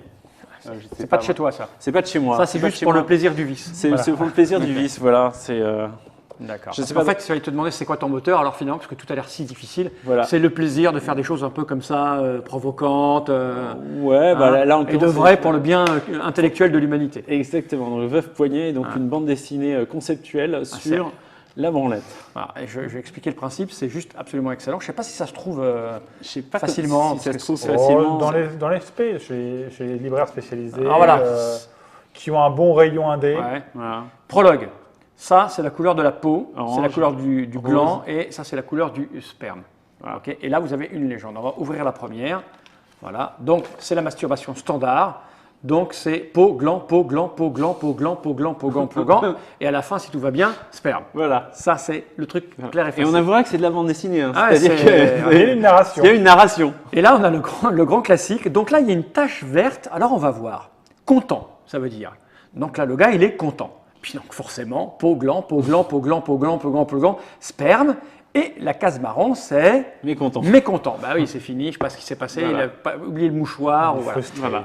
Et après, interrompu, donc poglant, et là on a quoi? C'est téléphone sonne, mécontent. Voilà. Alors au bout d'un moment, on va toutes les connaître. Voilà. Là, il y en avait une très très bien, n'est-ce pas, qui est Spider-Man. C'est bleu, s'endort. Il n'y a pas besoin. Les rouges, il n'y a pas besoin en fait. C'est juste bleu, rouge, Voilà. Ok, il n'y a pas. C'est à lire sans légende. Ok, c'est juste excellent quoi. Voilà, tu as les somnifères, tu as les vieux. Non, C'est un objet, c'est un truc à posséder chez soi, posé sur un coin de meuble, et quand les amis viennent, on leur montre où ils le prennent. Ouais. C'est très très J'ai plaisant. pas ramené non plus, mais j'ai suivi là récemment un livre très chouette de Alan Barth qui s'appelle le Petit illustré des gros clichés de Hollywood, où en fait il a fait un dessin par cliché en minimal. Et ça aussi, c'est des choses qui ont été développées sur Internet et qui se trouvent après sur comment on appelle ça, qu'on retrouve après en librairie parce que ça fait un tel buzz sur Internet. Donc voilà, en tant qu'éditeur, maintenant, tu es un peu obligé d'être super à la pointe parce que les libraires peuvent plus se permettre de t'avoir, de machin. Enfin, c'est une espèce de mini-risque qui devient dur, tu vois. Enfin, et donc voilà. Bon, Christophe, tu voulais dire un truc? Non, justement, on parlait tout à l'heure, on parlait justement du fait que la bande dessinée, c'était une narration. Là, ce dont tu parles, c'est plutôt de l'illustration, mais on est aussi dans un monde qui est un peu parallèle entre l'illustration humour et la bande dessinée. Dans une précédente émission, on avait parlé de la vraie histoire de l'art. Et là, c'est pareil, on prend on fait d'illustration. Héros sur canapé, c'est quasiment pas de la bande dessinée. Hein. Si tu veux, c'est de la bande dessinée dans le sens où en fait, ça raconte deux choses. Enfin, il y a deux choses. Il y a ce que tu connais du personnage et l'image, qui va te redonner, on va dire, une histoire entre les deux. Donc, c'est pas tout à fait de l'illustration. C'est comme Sampé. Sampé, on est dessus. Sampé, on est un peu dans l'illustration. En même temps, il te raconte toute une histoire. Voilà. C'est-à-dire qu'en fait, il te pose une image. C'est la même chose sur Monstre Pense Bête. Mais tu as toute la question. Voilà. Enfin, je pense que l'illustration illustrative, c'est que tu as un texte à côté et l'image est juste. Ça te montre exactement ça. Après, bon, voilà. Encore une fois, je prêche pour ma paroisse, qui est la bande dessinée, mais je pense que l'illustration a en soi sa dimension narrative, quoi. Et donc, bon, mais pas que, puisqu'il y a ça qui peut démontrer le contraire. Ah oui, moi je pense que la bande pas dessinée. Exactement. Moi je pense que c'est grâce à des choses comme ça, ou des essais, ou des transformations grâce à la BD indépendante, que la bande dessinée peut se permettre de vouloir s'appeler un art. C'est quoi, c'était le 9e, non, c'est ça? 9e. Voilà. Mais si tu on veux, peut se battre parce que c'est pas que mais ce qui est intéressant, c'est que maintenant, tu vois beaucoup, enfin, des grosses pointures de bande dessinée, de grosses ventes même, sont des choses qui sont directement reliées à la bande dessinée indépendante, quoi, qui ont été faites. Voilà, enfin, tu vois, on va qu'on fasse une émission spéciale un jour sur le pourquoi du comment. De toutes ces choses-là. Tu as pas mal parlé. Et ça vaut 9 €. Donc on pourrait se dire, mais à quoi l'acheter une fois qu'on a vu le principe je n'ai pas besoin de l'acheter, parce que pour 9 €, c'est quoi? C'est 2 bières dans un bar, un coca et un hamburger chez McDo. Parce qu'avec ça, tu peux aller chez Trick Track et en parler. C'est ça, exactement. C'est quand même pas mal, c'est ton ticket d'entrée pour Trick Track. Exactement. On va en trouver un autre maintenant. Ça pour moi, c'est absolument excellent. C'est des trucs à posséder chez soi, 9 €. Tu vois, au lieu d'aller bouffer un hamburger dégueu chez McDo un jour, tu vois, ou t'acheter un verre de whisky, un paquet de clopes, tu as ça, tu l'as chez toi, tu fais du bien à un auteur, tu l'encourages. Et c'est tu fais beaucoup de bien. Tu fais beaucoup de bien. Donc voilà, merci Vendry d'être venu jusque-là pour nous expliquer. On a quand même parlé 1h37 en fait, j'avais pas vu à un moment donné, j'ai arrêté de regarder, on a beaucoup parlé en fait. Bah oui, mais je parle toujours beaucoup. Ah oui, on a vu ça. 20 ans. On l'a laissé Je pense qu'on n'a plus personne. C'est pas très grave, les gens le regarderont à la demande. Merci pour tout ça. Tout ça, on peut le trouver dans des boutiques. Voilà. Ouais, absolument. Alors c'est toujours un peu délicat puisque, comme je disais, les libraires ont de moins en moins de stock, donc ils te renvoient de plus en plus de choses. Tu trouves en général assez facilement, on va dire, les trucs les plus grand public. Donc tu vas trouver Ultimex. Tu vas trouver la bande pas dessinée, tu vas trouver Monsieur le Chien, la boucherie et les tout derniers, tu vois, Héros sur canapé. Voilà. Sûr, hein. Après, il y a plein de choses qui sont beaucoup plus anciens et où ça va être difficile, les gars. Donc la BD, mais sinon après on en vend en ligne. N'hésitez pas à commander aussi. Oui, en ligne, voilà, ça va se trouver. Enfin, quoi qu'il arrive. Même les réserver auprès de libraires. En tout cas, on peut fouiller. La bande dessinée est variée, vaste, large. Nous, on a fait un paquet de trucs. Hein. Là, j'ai oublié des choses, mais parce que je pouvais pas tout prendre. Mais on a dû faire une centaine de bouquins en 10 ans, donc du coup, forcément. Et pour des prix pas forcément chers. Et vous avez des enfants, ce genre de choses, c'est génial. Pour des enfants, c'est absolument génial. Voilà, vous n'êtes pas obligé de leur faire lire des bouquins qu'on vend dans les grandes surfaces à 3 balles. Voilà, c'est comme pour la musique. Hein. Ça vient à l'idée de très peu de gens d'aller acheter des disques de la musique à Carrefour ou à Auchan, parce qu'on ne propose que des trucs tout pourris. La BD, le jeu, c'est pareil. Le jeu, tu vas à Carrefour, Auchan, voilà. Et la BD, c'est pareil. Il y a des BD alternatives, il y a Il y a de la création, de l'intelligence. Et puis en plus, ce qu'on disait, c'est vrai, c'est qu'il y a il y a de plus en plus de ponts qui se font avec le jeu vidéo. Il y a vraiment plein de choses. Maintenant, il y a des. Alors encore une fois, c'est une licence. Tu vois, il y a les lapins crétins qui existent, mais c'est une licence, mais en même temps, c'est une assez bonne BD. Tu vois, tu vas avoir des trucs qui arrivent avec des bons auteurs derrière, quoi. Ok. Enfin voilà. Voilà, on a fait une spéciale et puis quand tu ressors un nouveau truc, on reviendra et on fera un petit patch d'un nouveau truc sans aucun problème. Gentil. Ouais, de rien, ça nous fait plaisir. Merci Vendrey. Je crois que j'ai pas dit suffisamment d'horreur parce que normalement je dis des. Ouais, mais là tu étais concentré sur à raconter, c'était Ah, plutôt pas désagréable, mais tu reviendras faire des horreurs spéciales. Voilà. Ouais, d'accord. Hein Ok. Ceux qui m'aiment bien, je vous encule aussi. Voilà. C'est même mieux, non? Merde, je me suis trompé. Oui. Non, c'est ceux qui m'aiment pas aussi. Ceux qui ne m'aiment pas, je les embrasse. Voilà, ça va les écœurer. Voilà, Merci Christophe. On n'a pas dit grand-chose, toi et moi. On a laissé beaucoup parler, mais c'est trop agréable. parce que je suis hyper bavard. Non, mais c'est très bien. C'est quand même le but, c'est qu'il nous parle, nous explique sa démarche. Exactement. Voilà. J'en J'en ai raconté des conneries. Ça va. À bientôt pour de nouvelles aventures. Ouais. Jenny Wright.